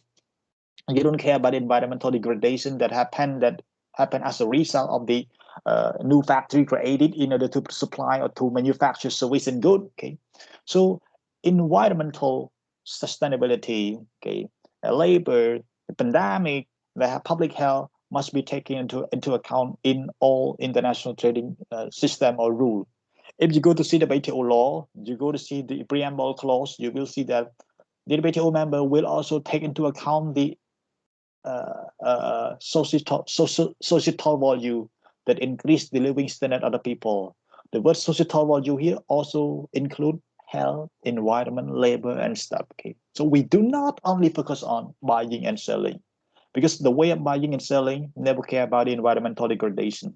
We export and then we ship. Okay, we transport. Okay, we create new factory. Okay, we exploit the labor. Okay, we kill many form of governmental protection. Okay, so we need law in order to protect them, in order to ensure that they will be sustainable, even though they are not economic value, they are non-economic value, but we still need to safeguard their interests. Okay. Last one, we need international trade rule in order to achieve a greater measure of equity in international economic relation. It means that in the past, when we have no international trade law, the world is dominated by the jungle law. As I said, the big always prey on the small one. The rich always prey on the poor one.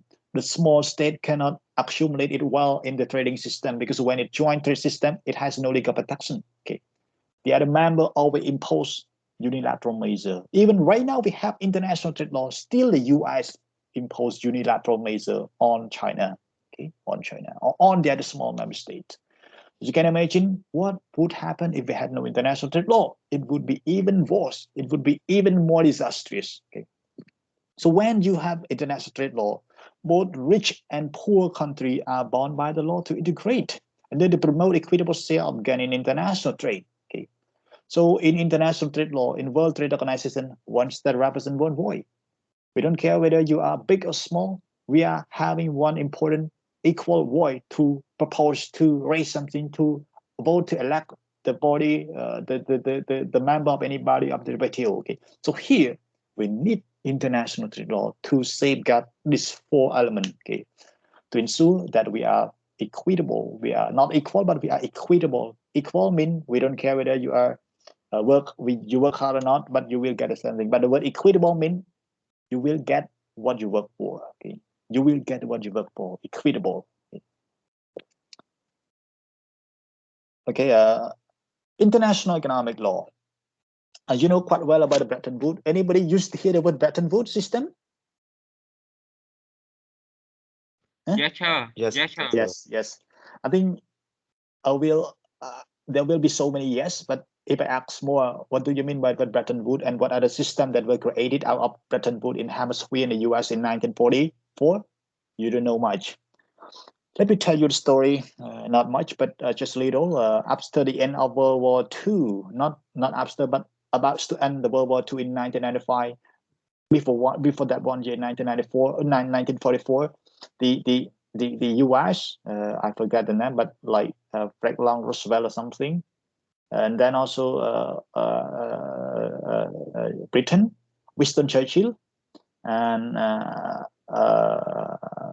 France, I forgot the name, but the Western Alliance, the superpower who were about to win World War II, they already gathered in the US Bretton Woods hemisphere in 1944 to create the new global system that governed the post-war relation of the world. So the first two important organizations that they created were the World Bank in 1944, and then second one is IMF. World Bank was in charge of investment, and IMF was in charge of finance. If you want to know World Bank and IMF, go to see the charter or article of agreement of IMF and World Bank. And how many members of World Bank and IMF? Very easy. The article of agreement of IMF and World Bank said that the member of IMF are the member of World Bank. Very simple. And how many members? More than 180 or something. Okay. So they create two systems in order to facilitate the movement of relations of international of state in the post-war era. Okay, But later on, they found that by creating only IMF and World Bank, we would not be able to battle all because everybody would be later on depending on trade. But we had not yet had any international trade organization. All right. So in 1946, okay, so finance and investment, IMF and World Bank were created in 1944, 1945. But international trade law or international trade organization or the WTO was not yet created.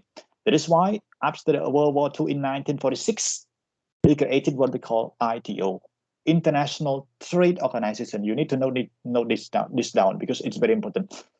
ITO was about to happen. Okay, ITO was the organization. They planned to create it, but when the U.S. changed new administration, the new administration opposed the old administration proposal of creating ITO, and then ITO lacked congressional support by the U.S. So ITO, international organization that were proposed by the superpower, did not come into being ever since. So there was no debate. There was no ITO. Okay.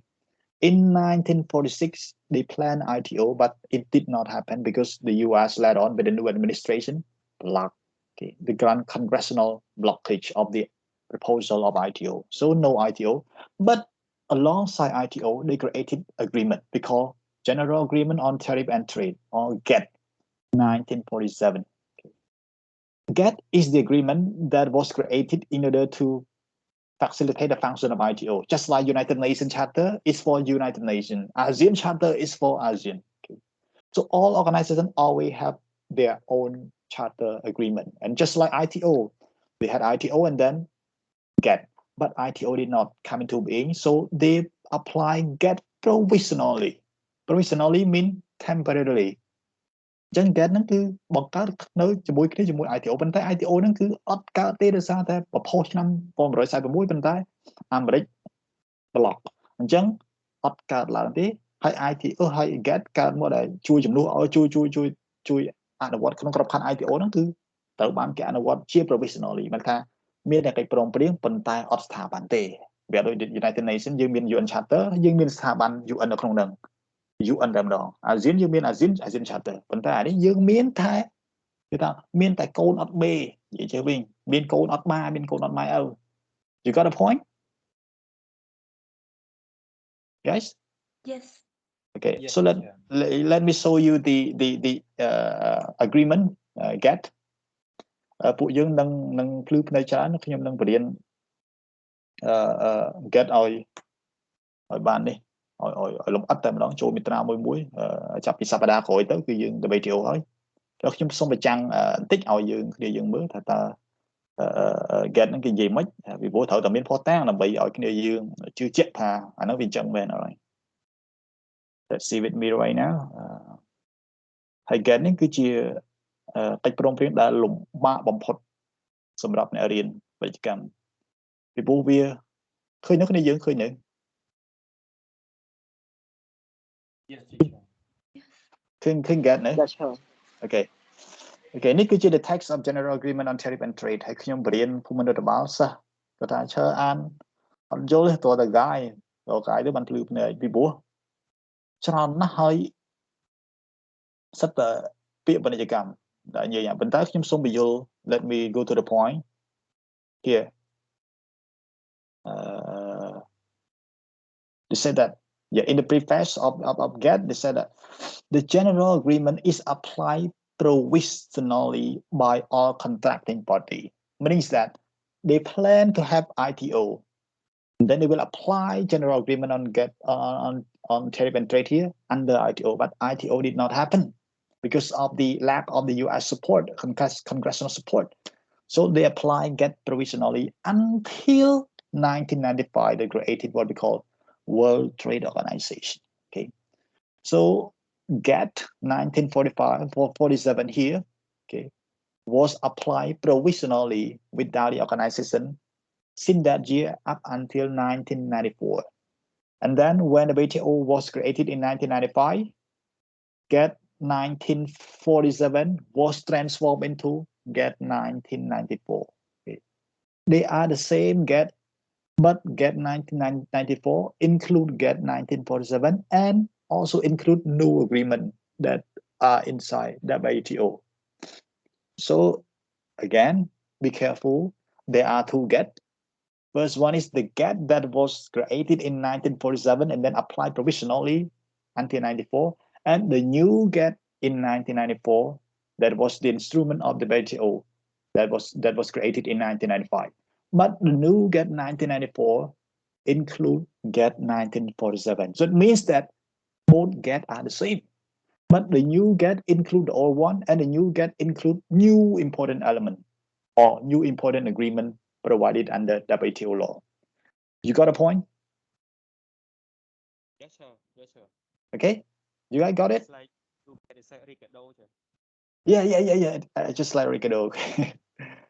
So GATT 19 GATT 1947 អនុវត្តជាបណ្ដោះអាសន្នអនុវត្តរហូតឲ្យវាមាន9រោនចរចារហូតតាំងពី 100% ធ្លាក់ម្ដងស្ទើរត្រឹម 5% ប៉ុន្តែនៅពេលដែល WTO បង្កើតឆ្នាំ 95 គឺ GATT 47 ត្រូវបាន transform ទៅជា GATT ឆ្នាំ 94 គេហើយ GATT ឆ្នាំ 94 ហ្នឹងមកគឺមិន47ចោលទេគឺគេប្រើអាកម្ម7ទៅដែរប៉ុន្តែអាកម្ម7ហ្នឹងជាផ្នែកមួយនៃ GATT ឆ្នាំ 94 ហើយយើងមើលទាំងអស់គ្នាដើម្បីឲ្យច្បាស់ទៅមើល GATT ឆ្នាំ 94 មួយគ្នាព្រោះយើងឃើញ GATT ឆ្នាំ 94 នេះហើយខ្ញុំ share screen ម្ដងទៀតហើយពួកយើងឃើញ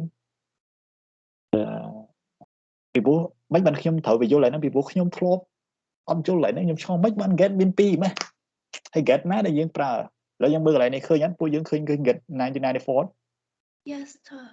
Yes. Okay. The General Agreement on Tariff and Trade 1994, GATT 1994, shall consist of the provision in the General Agreement នេះអញ្ចឹងអាឆ្នាំ47គឺវានៅក្នុងនឹងហើយចង់និយាយអញ្ចឹងគឺកន្លែងហ្នឹងហើយហ្នឹងឆ្នាំ94អញ្ចឹងបើសិនជាគេថា GATT គឺគេប្រើ GATT ឆ្នាំ47ឆ្នាំ94ហ្នឹងគឺមានតែប៉ុណ្្នឹងទេយើងមើលឆ្នាំ94មានតែបន្តិចទេប៉ុន្តែក្នុង94ហ្នឹងវាមានអា47ក្នុងហ្នឹងអញ្ចឹងតែកាលណាគេនិយាយ GATT 94គឺគេរកអា47មកពីព្រោះអា47វានៅក្នុង94ចាប់បានទៅគ្នាយើងកុំច្រឡំឡើងហ្នឹងអញ្ចឹង GATT 2ហ្នឹងគឺនៅប្រើទាំងពីរគ្រាន់តែអាមួយនោះគឺជាផ្នែកមួយនៃ GATT 94 អូខេ Okay. អ្នកផ្សេងចាប់បានអត់ Yes, sir. Yes.ខ្ញុំចង់ឲ្យច្បាស់កន្លែងហ្នឹងមួយគ្នាហើយទីទៀតយើងទៅធ្វើការនៅក្រសួងការបរទេសនៅក្រសួងសេដ្ឋកិច្ចនៅក្រសួងពាណិជ្ជកម្មក្រសួងនានាអត់ចោលក្រសួងអត់ចោល GATT នេះបានទេមិនបានខ្ញុំថាចោលបានគ្រប់ក្រសួងត្រូវតែធ្វើការលើរឿងពាណិជ្ជកម្មក្រសួងណាដោយតាំងពីក្រសួងកិច្ចការនារីក្រសួងស្អីក៏ត្រូវការធ្វើរឿងពាណិជ្ជកម្មពីព្រោះក្រសួងពីព្រោះកិច្ចព្រមព្រៀងពាណិជ្ជកម្មនឹងតាក់ទងទៅនឹង Women Participation អញ្ចឹងពេលខ្ញុំប្រជុំម្ដងគឺអញ្ជើញគ្រប់ក្រសួងតាំងពីបរិស្ថាននៅពេលដែលគេនិយាយពីបរិស្ថានគឺមកទាំងអស់អញ្ចឹងបើយើងអត់យល់ GATT ទេអត់យល់ទេអញ្ចឹងខ្ញុំសូមបង្ហាញឲ្យគឺ GATT ជាច្បាប់ដ៏សំខាន់របស់ WTO ហើយមានកិច្ចព្រមព្រៀងផ្សេងទៀតប្រហែលជាជាង20នៅក្នុង WTO ប៉ុន្តែ GATT គឺជាច្បាប់ចម្បងប៉ុន្តែបើសិនជាក្នុង provision ណាមួយនៃ GATT ត្រូវបានកិច្ចព្រមព្រៀងថ្មីវា overlap អញ្ចឹង GATT នេះគឺឲ្យអត្ថប្រយោជន៍ទៅលើកិច្ចព្រមព្រៀងថ្មីអានេះច្បាប់បណ្ឌិតជាគោលការណ៍ច្បាប់ថ្មីតែងតែមានអត្ថប្រយោជន៍ជាងច្បាប់ចាស់ពីព្រោះតែសំខាន់គឺច្បាប់ថ្មីវាអត់នរាយករច្បាប់ចាស់បើស្រុកខ្មែរគឺច្បាប់ថ្មីចេញមកដល់គឺភាគច្រើននរាយករច្បាប់ចាស់ប៉ុន្តែអន្តរជាតិគឺច្បាប់ថ្មីចេញមកអត់នរាយករច្បាប់ចាស់ទេគឺវា build on the old law ដោយ David Ricardo build on Adam Smith ចឹងមិនមែន Adam Smith អាក្រក់ទេប៉ុន្តែគាត់ថា David Ricardo នឹងគាត់ include cost opportunity cost អញ្ចឹងឡើយនឹងឲ្យច្បាស់ហើយ member របស់ WTO មិនមែនជា member state ទេខ្ញុំសូមបញ្ជាក់តិចឬ WTO ឲ្យតែអ្នកទៅសិតតែ member state no member របស់ WTO មានទាំង state ទាំង economy ទាំង custom territory ហើយទាំង association EU ក៏ជា member របស់ WTO សមាជិករបស់ EU ក៏ជា member របស់ WTO ដោយឡែកឥឡូវខ្ញុំឲ្យមើលបន្តិចដើម្បីអស់មួយគ្នា wait តាមផ្លេចគ្នាយើង How about Taiwan, sir? តៃវ៉ាន់ក៏ជា member របស់ WTO ដែរខ្ញុំសូមបញ្ជាក់ Under or stand alone, sir? Taiwan stand alone or under? Taiwan stand alone custom territory ខ្ញុំសូមបញ្ជាក់ឡើងនឹងគុំតិចទៅដល់ខ្ញុំធ្លាប់សរសេរ speak មួយជូនរដ្ឋមន្ត្រីដើម្បីរដ្ឋមន្ត្រី forward យកទៅទីស្តីការដើម្បីឆ្លងទៅសម្ដេច speak ហ្នឹងក៏ពិតជូនសម្ដេចទេប៉ុន្តែខ្ញុំត្រូវឆ្លងអញ្ចឹងហើយ speak ហ្នឹងគឺឲ្យសម្ដេចនិយាយនៅក្នុង economic ក្នុង APEC Asia Pacific Economic Cooperation យើងស្គាល់ APEC ទេឆ្នាំ89កាលឆ្នាំ89សមាជិក21ដែនដីនៅក្នុងនោះខ្ញុំដាក់ welcome all member state with របស់ក្បាល with អស់ពីព្រោះបើដាក់ welcome all member state ហើយបើសម្រាប់យកទៅអានឧទាហរណ៍យកទៅអានអត់មានគេកែប្រែចាប់អារម្មណ៍ចុះ member state ហ្នឹងវាទៅតៃវ៉ាន់ក្នុងដែរតៃវ៉ាន់គឺជា member របស់ APEC ដែរអញ្ចឹងបើសិនជាខ្ញុំដាក់ welcome all member state រដ្ឋាភិបាលយើងទទួលស្គាល់ one តៃវ៉ាន់មួយបាត់ one China policy ដែលយើងទទួលស្គាល់ត្រូវបោះបង់បដ ாய் អញ្ចឹងត្រូវប្រយ័ត្នបំផុតនៅពេលទៅសេ speak ជូនអ្នកនោះអញ្ចឹងខ្ញុំឥឡូវប្រយ័ត្នជ្រើធ្វើអីដែរគឺប្រយ័ត្នពាក្យអញ្ចឹងកុំឲ្យមានការធ្វើប្រហែសពីព្រោះបើមានការធ្វើប្រហែសដល់ប្រការណាមួយគឺខូចផលប្រយោជន៍នេះតែម្ដងអញ្ចឹងយើងមើល Marrakesh Agreement កិច្ចព្រមព្រៀងដែលប្រកាសដោយ WTO យើងមើលទៅតើសមាជិករបស់ WTO គឺជានរណាខ្ញុំចង់បង្ហាញឲ្យច្បាស់ទាំងអស់គ្នាដើម្បីជាមូលដ្ឋានហើយជាការចងចាំចាប់ពីពេលហ្នឹងទៅថាឲ្យទៅលើ WTO គឺសមាជិកគឺមិនមែនប្រទេសទេគឺដែនដីហើយនឹងសមាគមឬក៏ប្រទេសក៏ក្នុងហ្នឹងដែរប៉ុន្តែគាត់វាមិនមែនតែប្រទេសទេហើយយើងមើលឃើញកិច្ចព្រមព្រៀងប្រកាសដោយ WTO គ្នាយើងឆ្នាំ95នេះ agreement establishing the WTO ឃើញទេ Yes sir yes alright អញ្ចឹងតើមើលជាមួយគ្នាគឺនៅក្នុង footnote គេដាក់យ៉ាងម៉េចនេះនៅក្នុង agreement របស់ WTO នេះ explanatory note okay yeah the term country or countries as used in this agreement and multilateral agreement are to be understood to include any separate custom territory member of the WTO អញ្ចឹងពាក្យថា country ដែលគេ use ដែលគេប្រើប្រាស់នៅក្នុងពីព្រោះក្នុង WTO គេថា member country ប៉ុន្តែពាក្យថា country នេះគឺអត់សំដៅទៅលើ state ទេអត់សំដៅទៅលើ state តែមួយមុខទេគឺសំដៅទៅលើ separate custom territory ផងដែរសូមបញ្ជាក់ហើយបើនៅក្នុង GATT គឺសមាជិករបស់ GATT មិនមែនតែ custom territory មិនមែនតែ state ទេប៉ុន្តែទាំង association ផងដែរអញ្ចឹង EU ក៏ជាសមាជិករបស់ WTO សមាជិករបស់ EU ដាច់ដライក៏ជាសមាជិករបស់ WTO វា EU ប្តឹងជាមួយចិនអញ្ចឹងមានន័យថា EU 27 23ប្រទេសហ្នឹងប្តឹងជាមួយចិនតែឯងចាំកន្លែងហ្នឹងហើយដល់ពេលដែល EU ប្តឹងជាលក្ខណៈរូបវន្តនីតិបុគ្គលជាស្ថាប័នទាំងមូលមិនមែនជាប្រទេសទេប្តឹងជាមួយចិនគណៈកម្មការ EU មានសិទ្ធិសម្រេចទាំងអស់ EU Commission គឺជាអ្នកដែលដឹកនាំ EU អញ្ចឹងមិនមែនប្រទេសមួយទេតែបើប្រទេសនឹងដាច់ដライប្តឹងជាមួយអ្នកផ្សេងគឺ EU អត់ពាក់ព័ន្ធទេគឺតែប្រទេសដូចជាអាល្លឺម៉ង់ប្តឹងជាមួយកូរ៉េអញ្ចឹងអាល្លឺម៉ង់ឆ្លោះគ្នាជាមួយកូរ៉េលើឆាកជាតិលើ WTO ទៅអត់យក EU ពាក់ព័ន្ធទេប៉ុន្តែបើទាំងអស់27ប្រទេសឆ្លោះជាមួយកណាមួយគឺទាំង27ហ្នឹងគឺក្រោមគណៈកម្មការ EU Commission ចាត់ចែងចាប់ឲ្យបានខ្ញុំចង់បញ្យល់ឲ្យច្បាស់ឲ្យដាច់ទៅហើយកុំឲ្យនៅមានការស្ពេចស្ពិលថាអាម៉េច get ជាស្អីហើយសមាជិករបស់ WTO ជាស្អីឲ្យប្រកបចាប់បានគ្នាយើងខ្ញុំសូមបញ្ជាក់សារថ្មី alright yeah okay very good តោះយើងបកទៅនេះវិញខ្ញុំចេះតែទៅវិញឆ្ងាយប៉ុន្តែតន់មានឱកាសគឺយើងច្បាស់ជាមួយគ្នាហើយខ្ញុំជឿថាប៉ុណ្ណឹងទៅគ្នាយើងចាំឲ្យតែនឹកឃើញ WTO member គឺនឹកឃើញគ្រូធ្លាប់ដាក់ slide ឲ្យមើលអញ្ចឹងចាំមួយជីវិតតែម្ដងអូខេអញ្ចឹងI just mentioned a little bit about the evolution of Bretton Woods system. So first, they create two systems. First one is finance for IMF or IMF for finance, World Bank for investment. Okay, and second, and later on, they tend to create ITO, International Trade Organization, but it failed.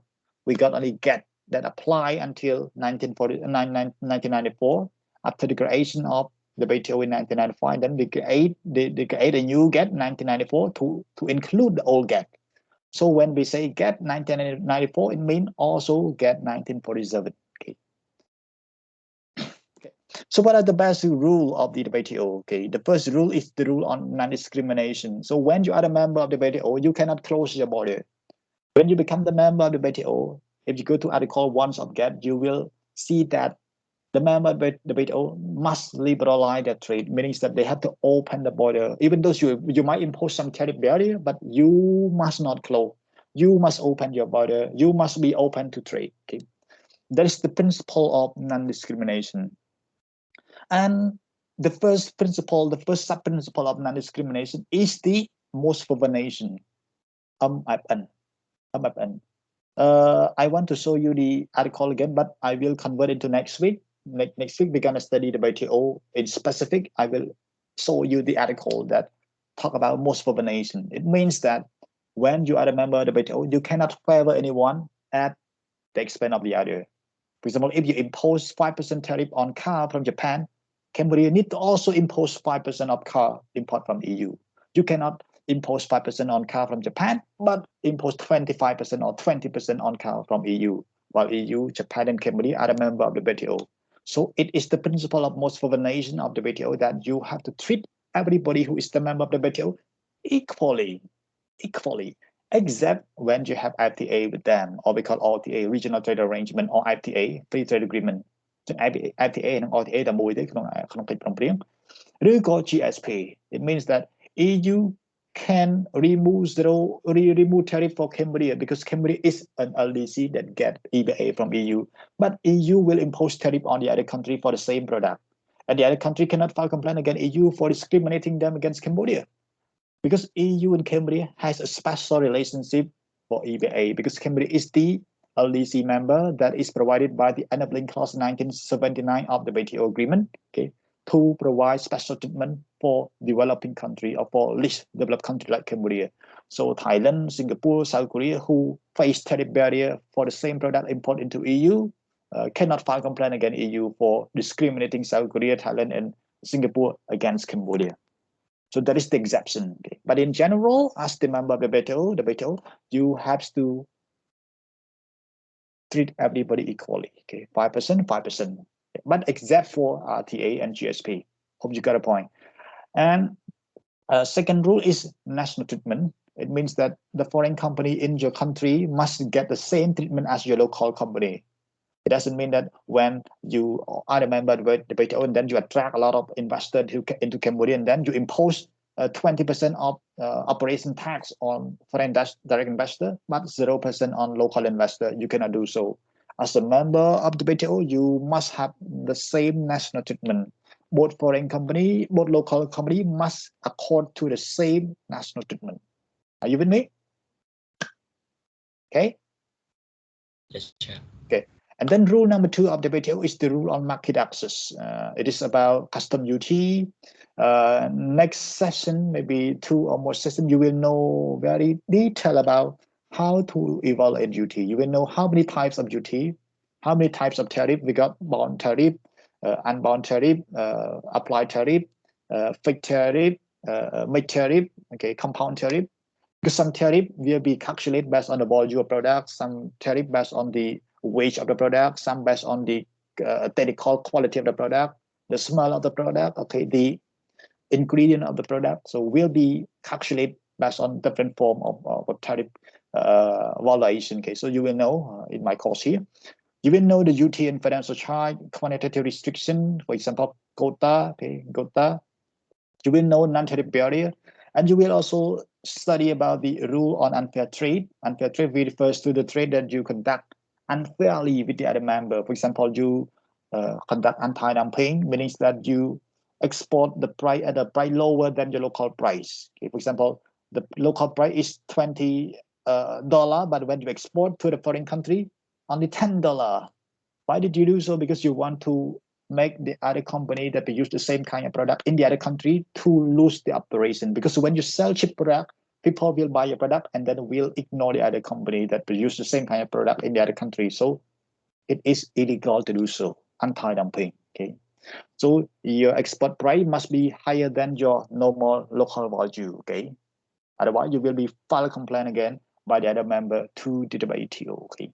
Subsidy means that you cannot provide financial support, financial contribution to your local company in order to compete with the foreign company and then oust the foreign company from the market. You cannot do so. It is again the law on subsidy and countervailing measure by the WTO. Okay.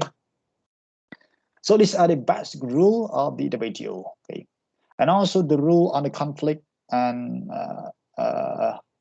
between trade and social value, for example, environmental, moral, and health and security, as seen in Article 20 and Article 21 of GATT, Article 14 and Article 14 use, BIS-MINU, keep in mind, BIS-MINU of GATT, the General Agreement on Trade and Service, You will see the balance of payment and safeguard when, for example, EU decided to impose safeguard measure on Cambodia indica right in 2018 because EU found that the rise of Cambodia export into EU is very excessive in amount that kill a number of users in EU, especially in Spain and Italy. So they decided to conduct investigation and then impose safeguard measure on Cambodia indica right in 2018.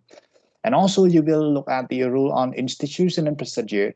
You will know which body of the WTO that will have the right to decide on all top matter of this organization. I let you know that the Ministerial Conference, MC, is the top body of the WTO, where it gathers a number of ministers of all member states, of all member economy to meet and then decide, especially on admitting new member, on deciding on new agreement, new law. It will be decided by the MC, Ministerial Conference of the WTO. You will also know about the trade policy review. Cambodia has undergone two trade policy review. It means that in every 10 years for Cambodia, small country like Cambodia, we need to have a review by the member of the WTO, by the Committee of Trade Policy Review. They will examine whether the new law, the new policy by the Cambodian government are in line with the WTO law or not. Okay, and I will tell you one story about Mr. Donald Trump when he said when Cambodia conduct the trade policy review at the WTO, the US issued a statement saying that Cambodia is a free market economy. Okay, by looking at the Cambodia review at the WTO, the US issued a statement saying that Cambodia is a free market economy. But in 2020, the US filed a complaint against Cambodia and then said that Cambodia is the non-market economy. And then we refer to the statement made by the US in 2017.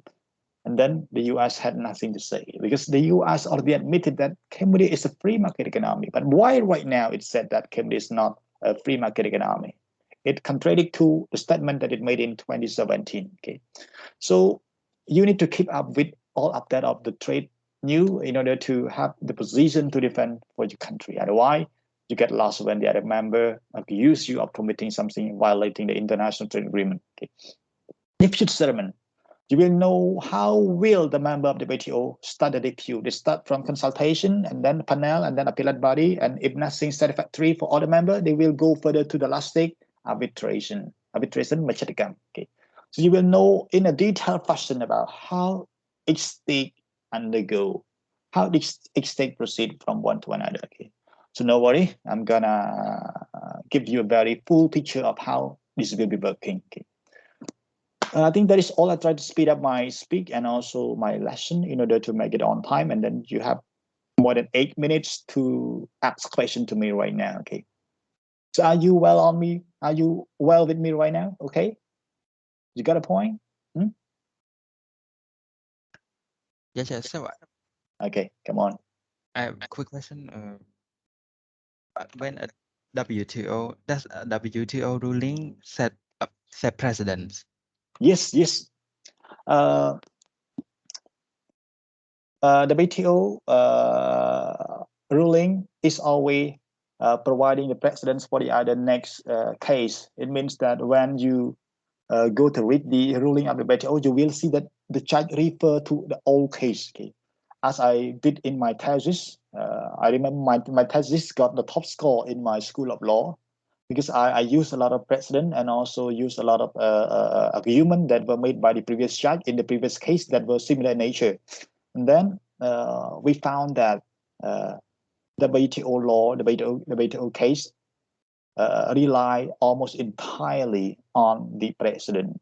Okay, for example, the word essential, the word temporary, the word shortage in Article 21 of GATT, okay, did not have definition. So the judge in the new case that dispute on the word essential, the word temporary, the word shortage, decided to refer to the old case about in 2002, we got a case on China raw material that also the judge mentioned about the definition of the word essential, shortage, and temporary.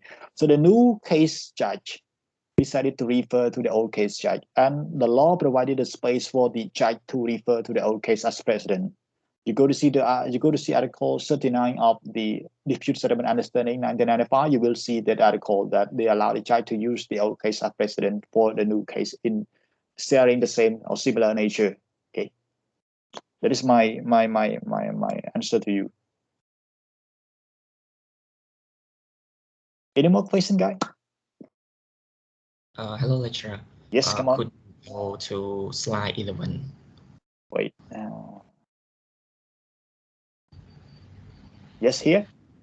Could you explain about anti-dumping again? I could not catch up. Okay. Anti-dumping. It is also right now made into law in Cambodia. In Cambodia, we also got anti-dumping law. Okay. I forgot, maybe in 2005. But in the WTO law, anti-dumping, it happened when your export price. We have two price: export price and normal value. Normal value is the value that you sold your product at home. Export price means the price that you sold your product, the same product, to the other country. So if the export price of the product is lower than the normal value of that product, the same product that's sold in the country, you will be investigated for conducting dumping. So the law on anti-dumping here means the law that oppose dumping. It means that it's very irrational that a country decided to sell something lower than the value that they sell in the market. But they know it ill intention.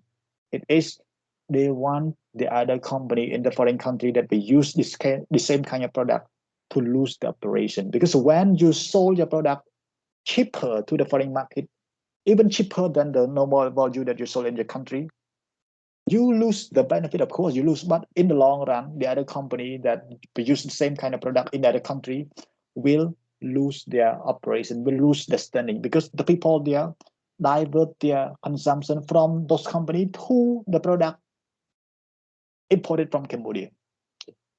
Because Cambodia sold at a very low price. You got a point? Even lower than the price that it sell at home. And in the future, when the other company that produce the same kind of the product in the other country no longer operate, no longer sustain the operation, because people no longer use the product, they use Cambodian product that is cheaper, then if we have only one market, if we were the only player in that market, we can raise the price anytime and nobody can buy again, because we only the single player, the other player are the demolished from the market. You got a point? That is why we have the law on anti-dumping. Your export value must be higher than your normal value. Otherwise, you will be challenged to the WTO of committing dumping. You got a point? Okay. Yes, thank you, lecturer. អាហ្នឹង dumping គឺលក់ទៅទីផ្សារបរទេសក្នុងតម្លៃថោកជាងតម្លៃដែលខ្លួនឯងលក់ក្នុងស្រុកគេដើម្បីឲ្យសុខចិត្តខាតរយៈពេល1ខែ2ខែ3ខែប៉ុន្តែដល់ពេលខែ3ខែ4អាក្រុមហ៊ុនផ្សេងដែលផលិតផលដូចគ្នាក្នុងនៅក្រៅប្រទេសដួលអស់លេងដោយសារក្រុមហ៊ុនដោយសារប្រជាពលរដ្ឋស្រុកគេងាកមករកផលិតផលយើងពីព្រោះយើងនាំចេញទៅគេគឺតម្លៃថោកដល់ពេលហើយក្រុមហ៊ុនគេដួលអស់សល់តែយើង dominant ឬក៏ monopoly player នៅក្នុងស្រុកហ្នឹងតម្លើងតម្លៃដល់ណាក៏បានដែរយើងដែលឮករណីទូរស័ព្ទយើងមុន sell card ខម្ដងអ្នកប្រើ sell card ពីមុនគឺដាក់មានហើយគឺទេអស់លុយច្រើនប៉ុន្តែដោយសារតែមានការនាំចូលនៅក្រុមហ៊ុនជាច្រើនមាន Star Cell មាន Beeline មានអីណាមកច្រើនណាស់មានអីណាខ្ញុំអត់ចាំទេសម័យមុនហ្នឹងដល់ពេលយើងឲ្យ sell card ក៏ទម្លាក់កម្មវិធីអាទេថ្លៃហ្នឹងមកជាបញ្ចុះតម្លៃមកជាថោកមកជាទេអស់លុយហើយមាន promotion ឥឡូវ$1ដូរបាន$300 $333អញ្ចឹងអាក្រុមហ៊ុនមុំដួលអស់លេងដល់ពេលលើកក្រោយយើងប្រើតែ Mobitel មួយគត់ឧទាហរណ៍ដំបូងយើងចំណេញ Mobitel សុខចិត្តខាតមែនតែវាមានវិធីចំណេញផ្សេងប៉ុន្តែដល់ពេលក្រុមហ៊ុនចង់ផ្សេងដួលតិចអ៊ីនធឺណិតរបស់ Mobitel ចង់យឺតក៏យើងគ្មានជំរឿគេចង់តម្លើងខក៏យើងគ្មានជំរឿគេចង់តម្លើងសេវាផ្សេងដែលកាត់លុយយើងដោយគ្មានប្រាប់យើងមុនក៏យើងគ្មានជំរឿគឺតែថ្មីនេះគឺក្រសួងប្រៃសណីចេញវិធានការមកថាកុំឲ្យមានការកាត់លុយនៅកម្មវិធីណាដែលអត់បាន inform អ្នកប្រើប្រាស់មុនអញ្ចឹងណាអញ្ចឹងទើបតែរដ្ឋយើងចាប់ផ្ដើមអនុវត្តវិធានការនេះប៉ុន្តែពីមុនគឺក្រុមហ៊ុន Beeline រត់ចេញពីទីផ្សារនេះដោយសារតែអត់អាចឈ្នះ sell card ទេ sell card គេមានលុយគេចង់ទម្លាក់តម្លៃ call ដល់ 0% ទេទៅបានលុយវិញក៏បានក៏មានដែរអ្នកខ្លះមានសម័យមុនគឺទេតែនេះហើយអ្នកផ្សេងបានលុយអ្នកណាទទួល call គេគឺបានលុយមានអញ្ចឹងទៀតអញ្ចឹងគេចង់ឲ្យមានអញ្ចឹងទេហើយយើងមានឃើញច្បាប់ប្រកួតប្រជែងទើបចេញជាចូលជាធម៌មានប្រហែលថ្ងៃមុនហ្នឹងអត់ប្រជាក្រមចេញមកមុនច្បាប់ប្រកួតប្រជែងរបស់កម្ពុជាអាហ្នឹងគឺសំខាន់វាជួយក្នុងការកុំឲ្យមានការ competition សាហាវកុំឲ្យក្រុមហ៊ុនធំហ្នឹងវាផ្ដួលរំលំក្រុមហ៊ុនតូចវាមាន competition វាមានពីរវាមាន vertical ហើយនិងវាមាន horizontal vertical ហ្នឹងគឺលក្ខណៈចេះក្រុមហ៊ុន1 2 3 4ហ្នឹង1 2 3 4 5លោកផលិតផលដូចគ្នាហើយគាត់ចុះកិច្ចព្រមព្រៀងដល់ឯកជនស្ងាត់ជាមួយគ្នាគាត់ថាតម្លៃរបស់ក្រុមហ៊ុនឯងផលិតផលដូចគ្នាជាមួយក្រុមហ៊ុនខ្ញុំត្រូវតែលក់តម្លៃដូចគ្នាអញ្ចឹងអ្នកទិញអានោះថ្លៃអត់អាចរកតែមួយទៀតពីព្រោះអាមួយទៀតតម្លៃថ្លៃដូចគ្នាអញ្ចឹងត្រូវបង្ខំចិត្តទិញពីព្រោះ3 4ក្រុមហ៊ុនដែលលក់ផលិតផលដូចគ្នាលើទីផ្សារចុះកិច្ចព្រមព្រៀងតែមួយចាប់បានកន្លែងហ្នឹងអត់អញ្ចឹងហើយវាធ្វើឲ្យ consumer ដូចយើងអ្នកប្រើប្រាស់អត់មានជំរឿសទេយើងប្រើអាណាក៏តម្លៃដូចហ្នឹងដែរបើយើងបើពួកគាត់អត់មានចុះអនុសារណៈយកយល់គ្នាស្អីពីការកំណត់តម្លៃទេបើនេះលក់ថ្លៃយើងអាចទៅទិញមួយទៅលក់ថោកប៉ុន្តែនេះគឺ4 5ក្រុមហ៊ុនដែលលក់ផលិតផលដូចគ្នាលើទីផ្សារគឺចុះកិច្ចព្រមព្រៀងលក់តម្លៃស្មើនឹងទាំងអស់ហើយមានការប្តឹងផ្ដោគ្នានៅអង់គ្លេសគឺក្រុមហ៊ុន British Airways ហើយនិងក្រុមហ៊ុនមួយចំនួនគឺសម្បត្តិយន្តហោះដែលលក់ទៅប្រទេសនេះគឺតម្លៃដូចគ្នាទាំងអស់គ្រប់ក្រុមហ៊ុនយន្តហោះដល់ពេលគេទៅពិនិត្យមើលគេមាន authority ទៅ competition គេទៅពិនិត្យមើលគឺក្រុមហ៊ុនប្រមាណហ្នឹងគឺបានចុះកិច្ចព្រមព្រៀងក្នុងការកំណត់តម្លៃអញ្ចឹង consumer យើងដូចយើងអ្នកប្រើប្រាស់ចង់ជិះយន្តហោះអត់មានជំរឿសទេបើសិនជាហ្នឹងលក់ថ្លៃទៅរកផ្សេងទៀតក៏ថ្លៃអញ្ចឹងត្រូវទៅទិញយន្តហោះហ្នឹងអត់មានជំរឿសទេហើយគេ4នាក់ហ្នឹងគេ share គ្នាទៅយើង got the point អូខេ Yes sir ហើយមួយទៀតគឺគេហៅថា horizontal អាហ្នឹងពីលើទៅក្រោមឧទាហរណ៍ដូច3 ដាណាអញ្ចឹងពីលើគាត់នៅលើគេអញ្ចឹងក្រុមហ៊ុនគាត់តូចអ្នកចែកចាយរបស់គាត់ហ្នឹងត្រូវតែលក់ផលិតផលហ្នឹងក្នុងតម្លៃដូចគ្នាទាំងអស់អញ្ចឹងបើសិនជាយើងចង់ប្រើ NNP ទិញអានេះលក់ប៉ុណ្នេះថ្លៃពេកយើងទៅទិញលក់ NNP មួយទៀតនៅតែថ្លៃទៀតទៅទិញរបស់3ដាណានៅតែថ្លៃពីព្រោះគេពីលើចុះក្រោម vertical គេគឺគេបានកំណត់គ្នាហើយថាត្រូវតែលក់តម្លៃហ្នឹងហើយខ្ញុំធ្លាប់ដល់ថ្នាក់អញ្ចេះទៀតនៅអង់គ្លេសធ្លាប់មានគេប្តឹងករណីដែលរឿងខ្ញុំប្រើប្រាស់ Visa card របស់ខ្ញុំនៅអង់គ្លេសខ្ញុំប្រើ Barclays Bank ដល់ពេលខ្ញុំប្រើទៅខ្ញុំទិញអាវទិញអីច្រើនហើយអាវស្អាតខ្ញុំទិញមានអាវ1000 pound អស់លុយមួយខែយើងចង់លុយដូចគេដល់ពេលទិញទៅវាជ្រុលខ្លួនហើយគេគិតលុយបាត់ហើយដល់ពេលទិញហើយឬក៏ទិញតំណែងក្នុងផ្សារគេកូដ ATM ខ្ញុំចូលក្នុងម៉ាស៊ីនហើយគេផ្ដល់គេ print ពីជាវិក័យប័ត្រនៅអ្វីដែលខ្ញុំទិញអញ្ចឹងដល់ពេលខ្ញុំទិញអាហ្នឹងតែ2 3ដងម៉ាស៊ីនដែលគេកូដយកលុយខ្ញុំហ្នឹងគេ record ព័ត៌មានខ្ញុំហើយគេលក់ទៅឲ្យ Facebook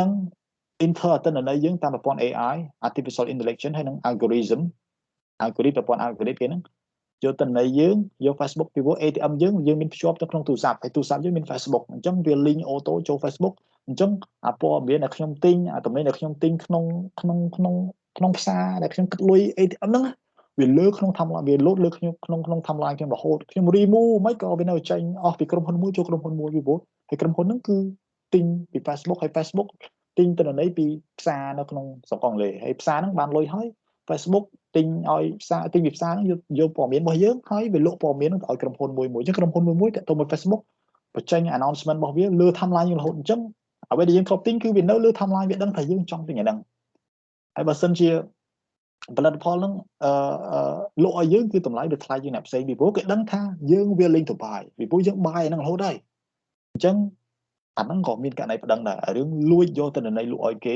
ឲ្យក្រុមហ៊ុនដើម្បីក្រុមហ៊ុនហ្នឹងដាក់ announcement ឲ្យយើងមាន appeal មានការចង់ទិញអញ្ចឹងអាហ្នឹងតើតទៅ e-commerce law consumer protection law និង competition law អញ្ចឹងយើងអត់ដឹងថាវារឿងវាដល់ថ្នាក់ហ្នឹងខ្ញុំក៏ភ្ញាក់ផ្អើលខ្លាំងនៅពេលដែលអត់ដឹងថាពិភពលោកវាដល់ថ្នាក់ហ្នឹងដល់ថ្នាក់គេលួចព័ត៌មានយើងលក់ចែកគ្នាហើយចេញ Facebook មកយើងនឹងមានចិត្តចង់ទិញហើយយ៉ាងហោចណាស់100នាក់វាយកបាន10នាក់បាទវាចំណេញបាទពីព្រោះដល់10នាក់តែឆែក Facebook ទៅឃើញពួកយើងដែលចុចលើព័ត៌មានអីមួយហើយដល់ពេលហើយចុច like ម្ដងវាចេញមករហូតដល់ថាយើងចង់ទិញផ្ទះ Facebook វាចេញមកយើង scroll លើធម្មតាគឺចេញទៅផ្ទះមួយព័ត៌មានផ្ទះគ្រប់ផ្ទះគឺចេញម្ដងដែលជួបអញ្ចឹងដែលមានអារម្មណ៍ថាអង្កេតឃើញអញ្ចឹង scroll លើឃើញរហូតណាអត់ចាប់អារម្មណ៍ Yes អត់ចាប់អារម្មណ៍អាហ្នឹងគេលួចតិនដែលយើងចង់បញ្ជាក់ថាយើងប្រើ ATM យើងប្រើអីយើងច្រឡំទៅ order អានេះញ៉ៃអីអញ្ចឹងគេដឹងតែយើងចង់ទិញអញ្ចឹងតម្លៃដែលគេលក់ឲ្យយើងនៅលើហ្នឹងគឺថ្លៃពីព្រោះគេទិញតិនន័យពី Facebook ហើយ Facebook ទិញតិនន័យពីអ្នកផ្សេងហើយគេយកមកលក់ឲ្យយើងអញ្ចឹងតម្លៃផ្ទះលក់ឲ្យអ្នកផ្សេងតែ$3ទេ$3,000ប៉ុន្តែដល់ពេលលក់ឲ្យយើង$39,000ក្នុង timeline យើងចុចចាប់អារម្មណ៍អត់ដឹងថាហ្នឹងវាថ្លៃជាងគេប៉ុន្តែវាត្រូវតែអញ្ចឹងពីព្រោះអានេះគឺជាលុយព័ត៌មានយើងអញ្ចឹងខ្ញុំសូមបញ្ជាក់ថាលើលោកនេះមានរឿងច្រើនណាស់ដែលយើងអត់ដឹង ហើយខ្ញុំក៏ surprise ដែរនៅពេលដែលចូលទៅដល់អញ្ចឹងមិនដឹងថា oh my god សាហាវហើយប៉ុន្តែប្រឡងនេះសាហាវនៅតុលាការខ្ញុំក៏បានគេឲ្យទៅចូលតុលាការនៅអង់គ្លេសដោយសារតែកាលហ្នឹងខ្ញុំរៀនហ្នឹងខ្ញុំត្រូវបានគេ nominate automatically ទៅជា student representative តំណាង master នៅអង់គ្លេសហ្នឹងនៅថ្នាក់ច្បាប់ហ្នឹង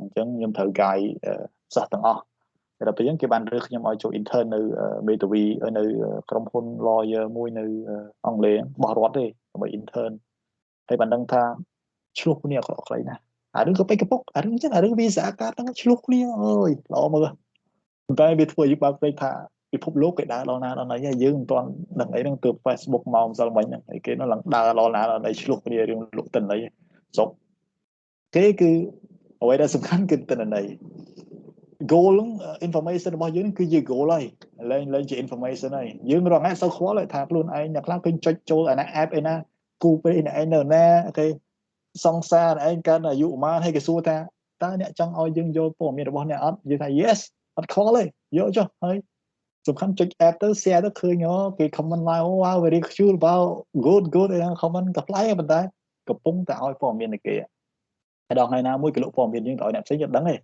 ហើយណាមួយគេយកព័ត៌មានយើងទៅ hack អីចេញស្អីមកយ៉ាងហើយយើងចាប់តាមស្ដាយក្រោយអញ្ចឹងបានខ្ញុំមិនដែរប្រើទេអាហ្នឹងព័ត៌មានខ្ញុំគិតហើយពីព្រោះអាហ្នឹងគឺបើនៅស្រុកគេនោះគឺគេផ្ដន់ជាទោសហើយតែស្រុកយើងគឺអត់ចាប់អារម្មណ៍គឺដាក់ទៅហ្វាន់តើគ្រូព្រេងអ្នកឯងដល់ទៅឆ្នាំណាតើអ្នកនេះមានចំណុចតាក់ទាញកន្លែងណាខ្លះយើងឃើញចេះសើចឃើញគេស្គាល់ចេះសើចណាខ្ញុំមានតែប៉ុណ្្នឹងហើយគាត់ជាការចែករំលែកក្រៅសាច់រឿងបន្តិចប៉ុន្តែអាចជារឿងមួយដែលជាចំណេះដឹងដល់គ្នាយើងបន្តបន្សំក្រៅពីសាច់រឿង WTO ហើយមានរឿងច្រើនទៀតដែលខ្ញុំនឹងបង្ហាញនៅក្នុងសប្តាហ៍តទៅមុខទៀតអញ្ចឹងមានអីទៀត